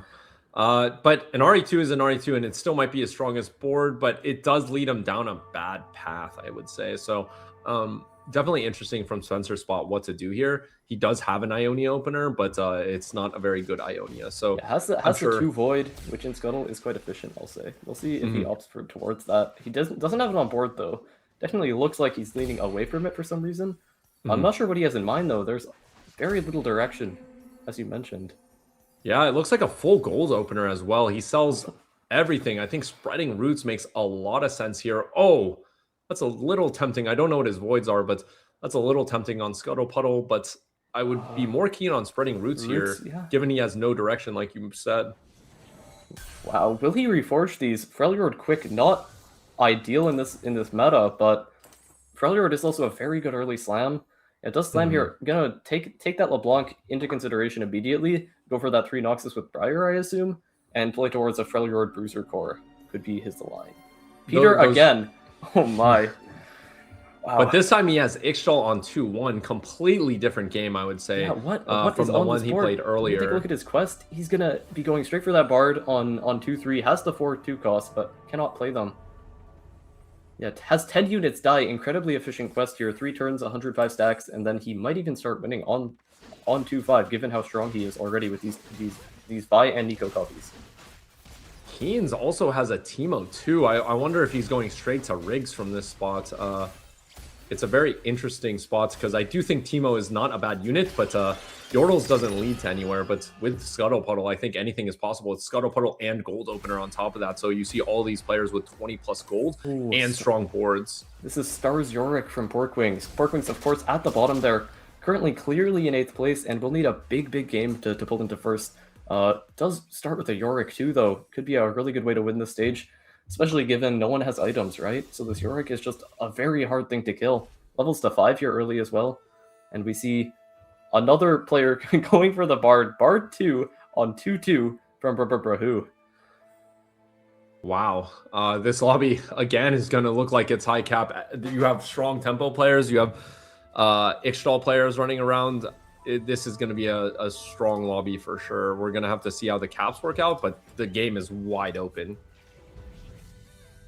Yeah, I mean, this is I assume Brahu does not want to contest the too much value player, right? The too much value player can never pivot, quite frankly. They're stuck playing these 2 costs, they're going to reroll, and they're going to have the most econ to do it. That being said, Brahu can play around this Bard 2 pretty convincingly, maybe find Ixchel from the free rolls as well, and play towards a fast 9 Ixchel, as we've seen already twice from these players. Yeah, you absolutely don't want to show up to a reroll fight without a reroll augment, and yeah, I think Brahu knows a bit better than to contest a too much value player who's getting, twice as much gold as him per turn. Yeah, we'll keep taking a look around. We'll see that Bard come out, I'm sure, for Peter. But a lot of two cost copies. We also see Partner here, another LeBlanc unlocker. Is that Darkened Staff? I believe that is quite the weak. Darkened Staff. They did buff it in this past patch. Oh, you're right, they did.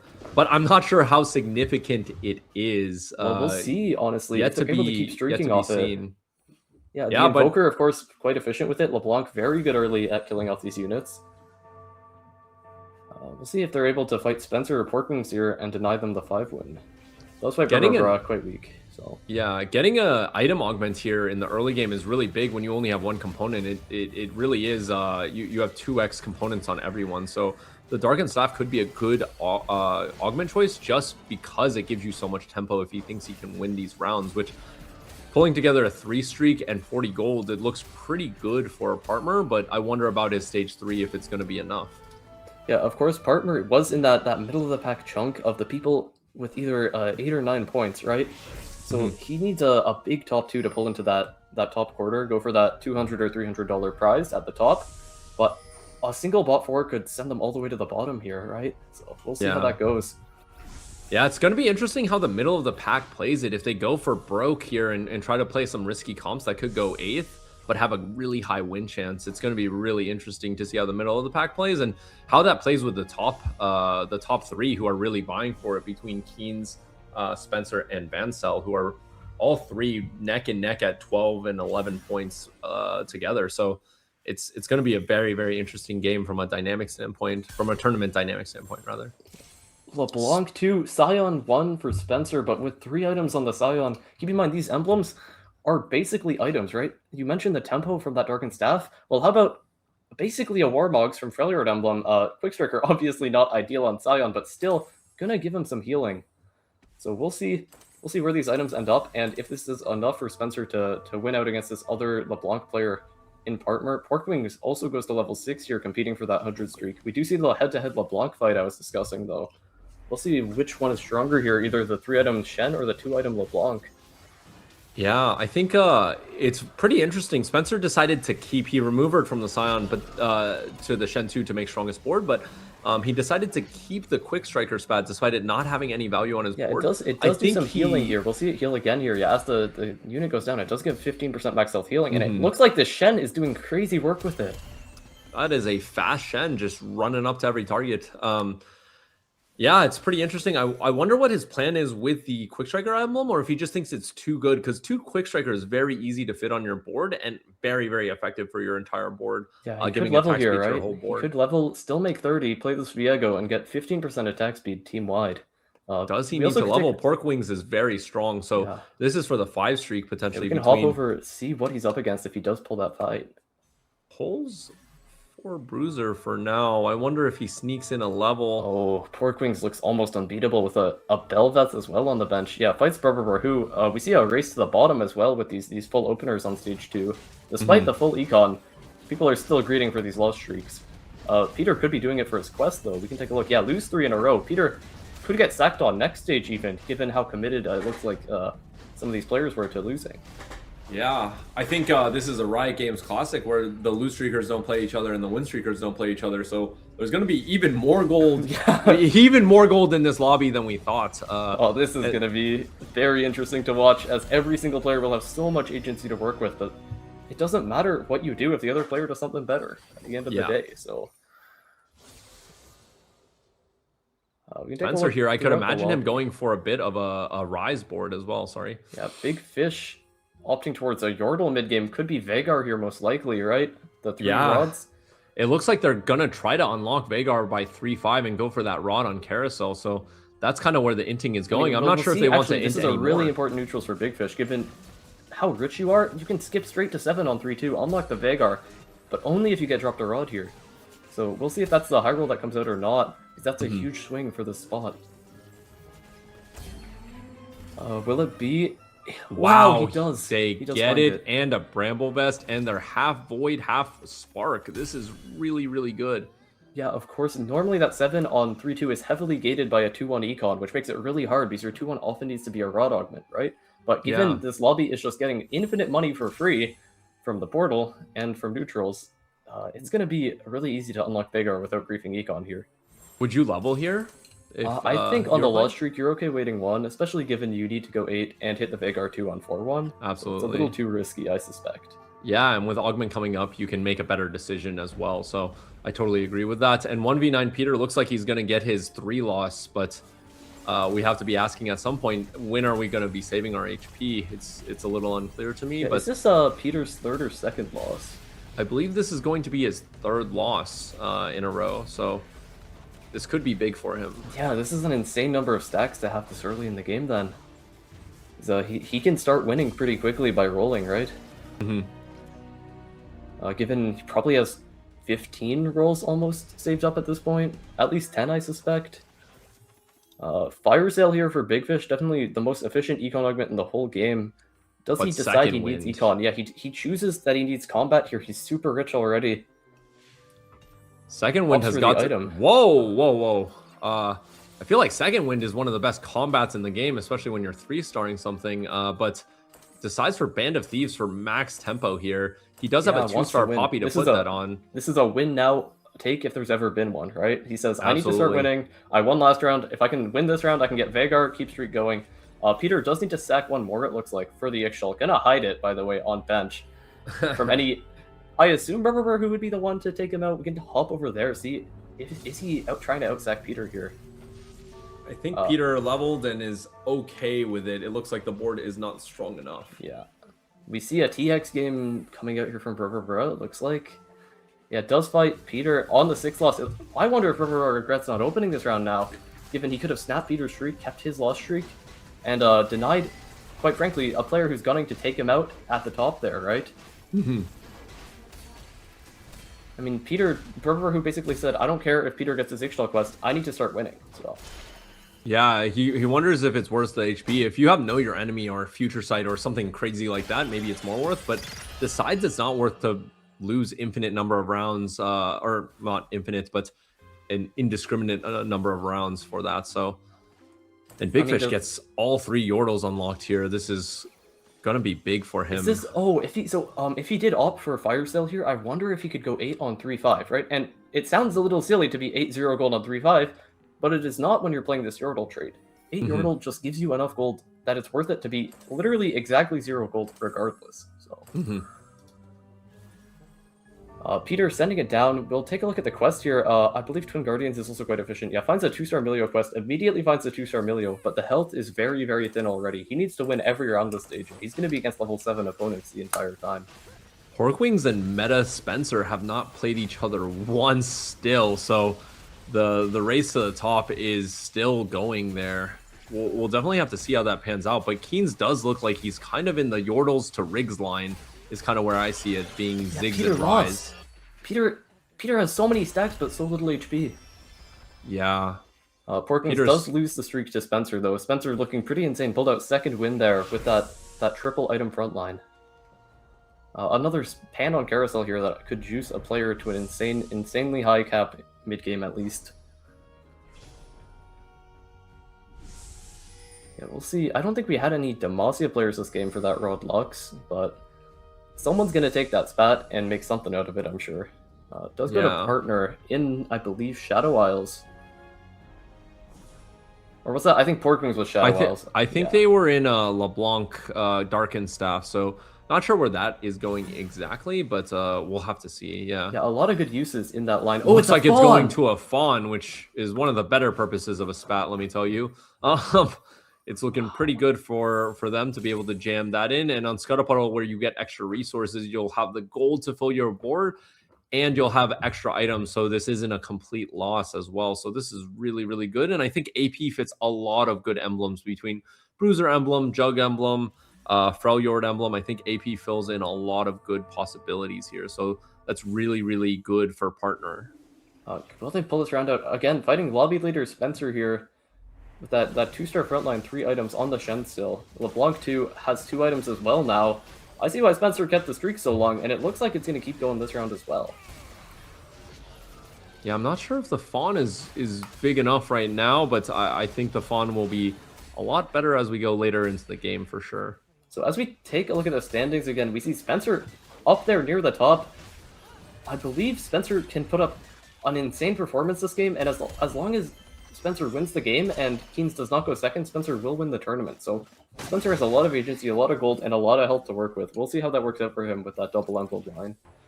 Yeah, I think the players to watch out for still, for winning the tournament, I think is Keynes, Vancel, and Spencer. So their spots are all looking pretty good, I would say. Vancel's is looking a little more suspicious given that he's so low HP, but he can always bounce back, I know. Peter's flipping the game on this quest. He has to sack 2 rounds for this, and he's 33 health. If he doesn't proc it immediately, he can never do it again, right? If he fucks it up, sorry, forgive my language. If he messes it up a single time. Yeah, I think that is true. Good news is he probably is going to lose this round anyways. They just need to sack one more round, which I think is completely possible if they do hit the 3-star version of their board, which with too much value and all the gold coming on Scuttle Puddle and people waiting a bit on 4-1, I think they can definitely spike on 4-1 and kind of gamble it. It looks like a calculated risk more so than a gamble. So this is something to keep our eye out going into 4-1 because they are playing for the big win here. Yeah, Peter is showing no risk aversion whatsoever in these games with these Ixtal quests, I'll say. Very, very confident play, but last time it did not pay off. We'll see if it does this time. Yeah, Spencer kept the 10 win. Gonna be going straight to 9 for Ryze, I assume, here. No reason to play level 8, quite frankly, with how much econ and health he's safe throughout the game. It looks like Ryze is going to be very contested this game. I think Keenz is playing Yordles into Ziggs Ryze as well, so the caps are going to be similar, but their caps are going to be really, really high. Anytime you're on Scuttle and you have Ryze and you have really good players like Spencer, Keenz, and players of this quality, it's always going to be really, really hard. So it's definitely an gold interesting orb game. Come out. Someone could get some spats off that. The other, is that 2 gold orbs? Wow. No. We're going to see some wild stuff. I'm confident. A gold dupe, 2 gold dupes for Spencer. Okay. I guarantee you I know what his plan is now, and it's going to be something reroll. Kindred's a huge hit. That's the only quick striker that you want. The fact he gets this before 3rd augment also gives him so much information about what his win con is already, and the rest of the lobby is also going to be dizzy playing for their gold orbs. So it's going to be really hard to follow, but we'll do our best here. Okay. Yeah, we'll see. I assume Morello and Omicron come out here. Yeah, Morello's Warmog's Morello and Warmog's easy unlock for our Volibear, who can carry the quick striker spat as well for us. Looks like a really solid roll down for Spencer here if he can unlock. Yeah, looks like we see an MF2 over there on the other side. Who is that? It is Rubber who is playing for Piltover and flexing a bit. Yeah, we'll have to do a pretty quick scan of the lobby, but it's going to be hard to follow all these gold orbs. I assume someone Peter else loses again, which means his game is, I think, over. Oh, yeah, not being able to alternate. So, you know, pour one out for Peter. He's going to flip something here, but it's basically impossible for him to win out, given he can never cash Ixtal again, unfortunately. Yeah, so I think you're looking at a dead man's POV over here. I mean, he'll do what he can, but I don't think Gilded Steel is enough to save him. None of these look like they can flip the game. We'll see. Spencer here takes an item augment to try and keep the streak going a bit longer and have that cap on 9. Yeah, I assume he wasn't offered any max cap this time around, so that would be certainly interesting with 4 dupes on bench. Yeah, it looks like Spencer's spot is really good, and it's really clear as well. I think he is going for the 2-star or 3-star 4 cost as well. Will have infinite gold given that he's 11 streaking here. He has 2 greater Nikos. He does not need to go 9 to win the game.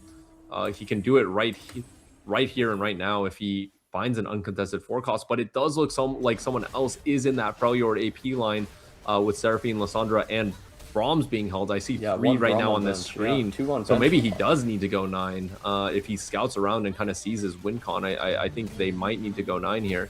Yeah, I mean this is the cap a little lower. This is what Spencer has played for. Right? This is his full-time thing, and this is his moment to show it. I'll say in this local tournament, he keeps his streak another round. So much health to work with, but other than Peter, I still don't count anyone out in this lobby. I don't think there's anyone who has no way to win except for Peter. Unfortunately, I think Vancel has a. It's between Vancel, Spencer, and Keenz, right? And they're all top 3 in this lobby. Yeah, they're currently highest health. Not to say Spencer has double the health of any other player in this lobby right now. That is crazy. Yeah, Keenz so going 9 soon. Most likely going to wait until 5-1 though. We'll need a really high cap here. Yeah, they're going for the Riggs cap, and that is a really high cap for sure. So we'll definitely have to see how they go through this. And we were talking about Pork Wings earlier, and they are making their way to the Arcanist board, it looks like, with Annie and Arcanist emblem. So that's really interesting there to see them try to go for maybe a Silas Annie cap, which does sound really, really good. It just sounds a bit far away with 0 gold right now. Spencer's still winning. I assume he's willing to go 9 here and still go for a 3-star 4 cost on 9, because he's going to be alive a while longer. But I don't think he's going to rush the level at all. He knows he has time. He knows he can scout the lobby and think about which 3-star can I hit, which one is hard to deny, which one is denied already, and how can I play around that. The double dupes does just give him so much to work with, though. Yeah. Other people did not get the double dupe, so they somehow got power onto their board in some other way, either through direct gold or through items. So it's really surprising Spencer is able to win with kind of all his resources that he got from neutrals on his bench. He's really pulling it out with the spreading roots and the strong opener. I think that's really showing his class here, why he is the pro player in tier 1. And it looks like, you know, if no one can get second or third here, he has the pathway to victory just through that. Yeah, I will comment, even if Spencer wins the game, if Vancel... Oh yeah, if Keynes goes second, Keynes does have a better tiebreaker than Spencer. So Keynes needs to at least edge out that second if Spencer is going to continue this path towards victory, which it looks like right now he is on. That being said... Keynes is close, right? He's going for the big guns with the Riggs comp, the Ziggs, Rise, and Set comp. So they are going for it, and it looks like they did just do their roll down. I did see a Wukong too, so I think that is part of their roll down. So that's really, it's going to be the game there as far as I'm concerned, unless Vancel can also cap really high, which, to be totally honest, they can do as well with, again, Ziggs and Volibear being the main thing. So these guys are contesting a lot of each other's units. This you commented on this Quickstriker emblem as a tank item, but Spencer has committed it the entire game to staying on his main tank. That being said, he doesn't really have a third tank item, but he's just said, I have damage, I just need some frontline. I will put the Quickstriker emblem on frontline just for the heal, just for the dash. It heals 15% max health every time the unit gets a takedown, right? Yeah. Look, I don't want a 300-pound Braum guy running at me either, so I get why the Quickstriker emblem definitely should go on him, and three items is three items. That has never been more true than today. A bit of a crazy level 9 flex here. No Rise to be seen. How will he be unlocking the Rise? I'm not entirely sure. Doesn't look like he's unlocking the Ziggs yet either. Could just stay in this Annie Zillion board, go for Set as well on neutrals. He doesn't want to go for Set just yet, given the Exile's value is really important. So. Yeah, it's pretty interesting. He builds red buff, so I don't think he's trying to play around the Annie, it looks like. Unless he was just like an item is an item. He does have salvage bin, so never mind. Scrap that. Just an item is an item here in this case. Yeah, I wonder what they're going for. It does seem to me like you would want to unlock Riggs as soon as possible and hold on to this Fizz or something so that you can 3-item a Yordle and then toss it. But yeah, it's definitely an interesting spot. I think Brababa as well is in an interesting spot for potentially trying to get a 2-star T-Hex here. Yeah, this is a really important fight for Brababa to keep another life to go 9 with, right? Yeah, it does get the win. Brababa will be playing some serious defense. We also see Peter finally go down, and Porkwings looks like that Shadow Owl spot was not enough to keep the mid game going. Porkwings will be out of the tournament with that one, I believe, unfortunately. Spencer seems to be holding forecast, so he's really scouting around as much as possible to find which forecast can I 3-star. I have items for anything. Just give me a forecast to 3-star and I'll do it. The interesting thing here is he has so much econ and so much health that he has infinite time and money and these double dupes. He can dilute the pool by himself. He can just hold every out that he possibly wants and not have to grief his econ for it. I mean, it looks like he might go 9 here though and just say, I'm going to keep winning rounds. If I hit a 3-star forecast, then I can win the game off that. But right now, I'm just going to greed econ. Yeah, 15 win. There's no better life than Spencer's life right now. If you're a fan of Spencer, you're definitely having a fan of this game. Yeah, this is huge, and really the only people that can contest are, like we said, Keynes and Vancel for the win of this tournament, and they've got a mountain to climb up. And Keynes does hit the Annie too, so they are staying in the Annie Zillion type of comp. I wonder if that's strong enough to cap, or if Spencer will have too much gold, too much HP to work with here. This is great for Brababa. He is fighting kind of someone sacking going to 9 right now, and they don't have TX2 yet, so they need all the time they can get. They do have a Renekton that TX2 is like, Spencer needs to start losing soon, is how the rest of the lobby has to evaluate this, I assume, right? Yeah. If Spencer is allowed to keep winning forever, then he just has too much gold for anyone to deny. Too much health for anyone to deny. But he is being forced to go 9 here. He will roll down on 9 for something that isn't a 3-star forecast, and then potentially hit something that is a 3-star forecast afterwards. So. Zillion here, definitely a good unit. Could go level 10 here even. hold these dupes even longer, but yeah, it does start rolling here a little bit at least. Yeah, 4 Brahms, but it is contested. He's Doesn't even thinking have about the to MF concern. hold. Yeah, they're really holding literally every single option they can here for this. And they're going to be sacking a lot of HP. So Spencer is trying to see the end game here. Like, what really do I need to win the game? And I will say, the people who holding his units could die out here, but people holding other units also might die out, right? And that Yeah. just dilutes the pool, makes it harder for him to hit. The big thing is Partner is the second highest HP at 36, and Spencer is not close to Lissandra or Seraphine 3, which would be the best holder of these items, right? With a 3-star 4 cost being in mind, and that being AP, I think those Partner would be winning the here best is holders. really bad for Spencer, right? It keeps his units out of pool even longer for him. Spencer is so surprisingly strong, almost wins the fight on 1-stars. We do also have Big Fish take another exit from that middle of the pack chunk, it looks like. So I think all 3 of those at the bottom will be ending in the bottom half. So 4 of these 5 will take those top 4 spots in the tournament, given 3 of them were those top 3, who are all still alive, gunning for it. Will Vancel be able to make it out? It does not look like it to me from this spot.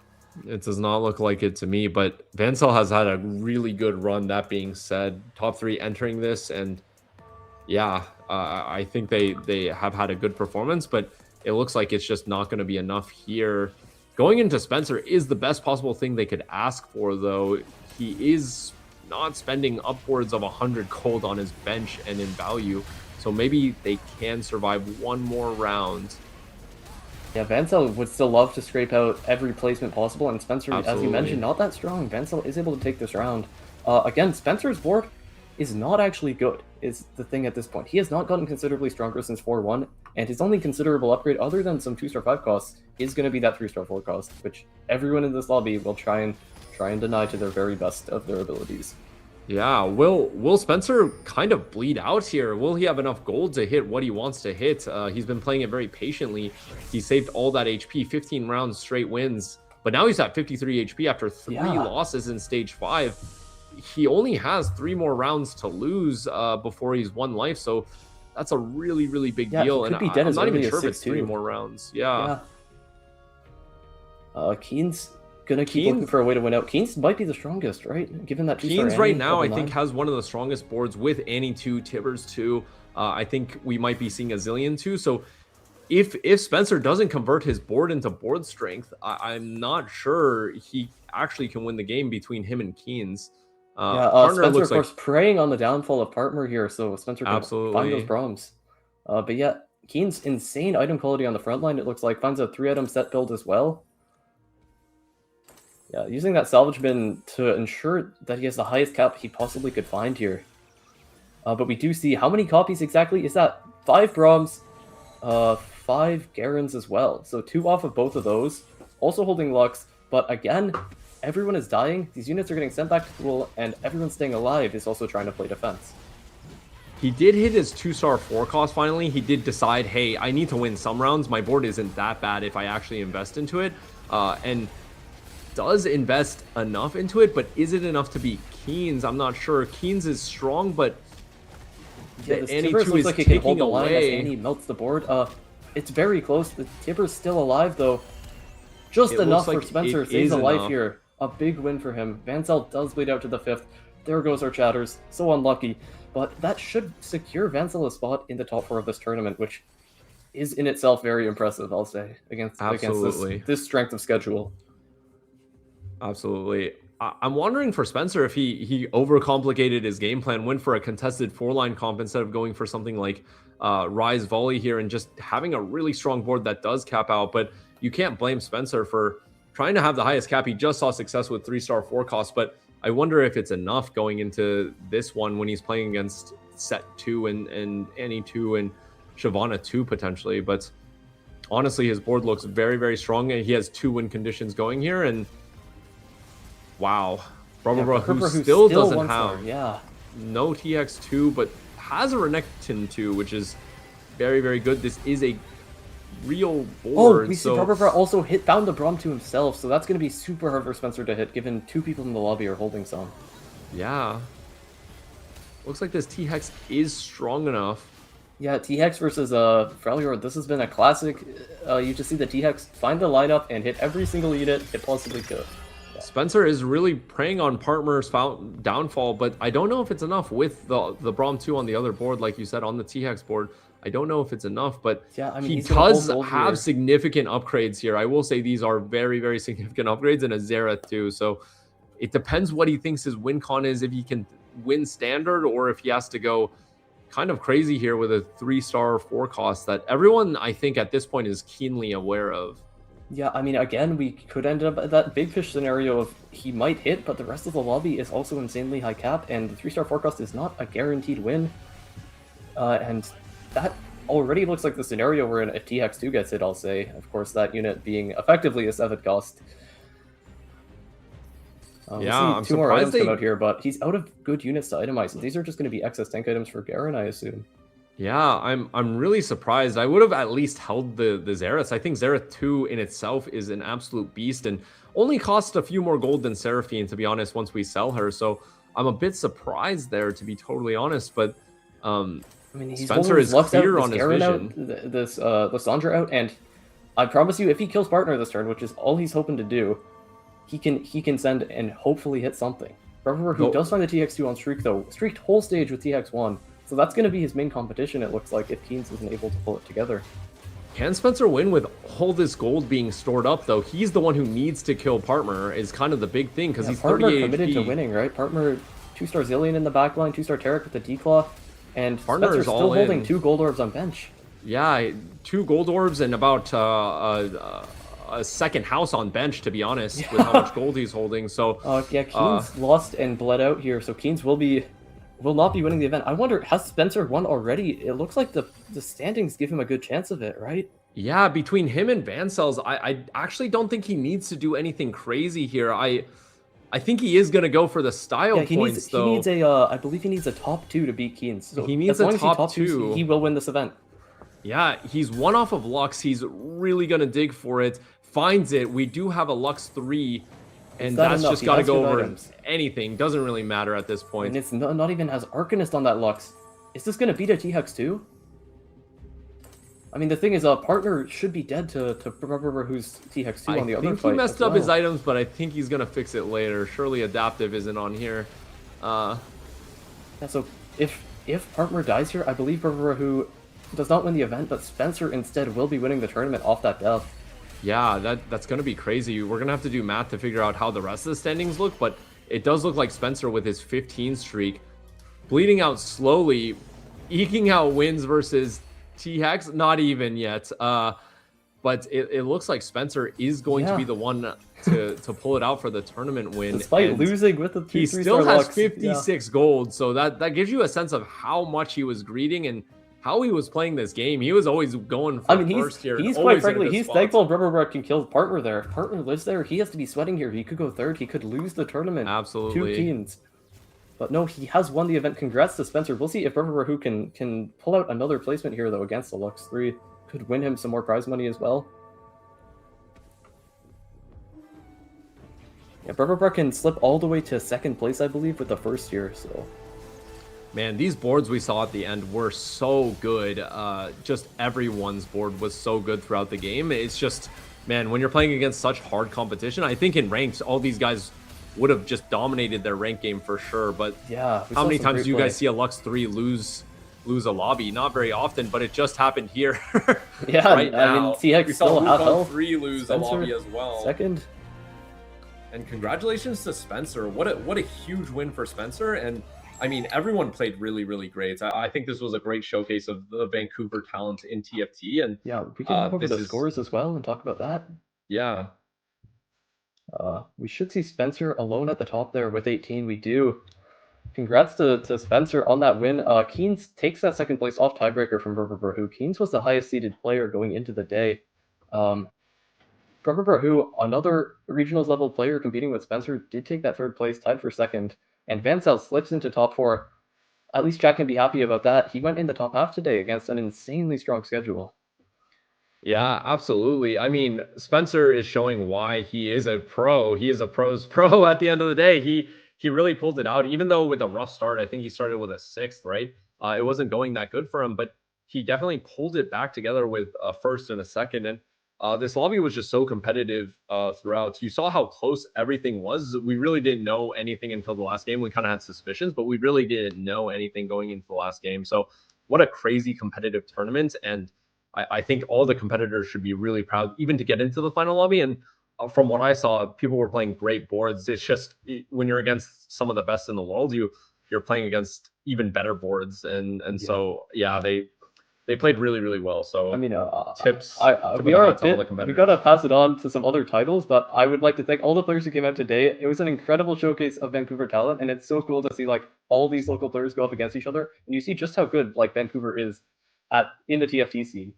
We will be passing it to some other titles. I'd like to thank Novus for sponsoring this event. This is a super cool thing that TFT doesn't get too often, quite frankly. Such a big local event with that brings in all the top players, quite frankly. So thank you to Novus, and we'll see you next time with Vancouver TFT events.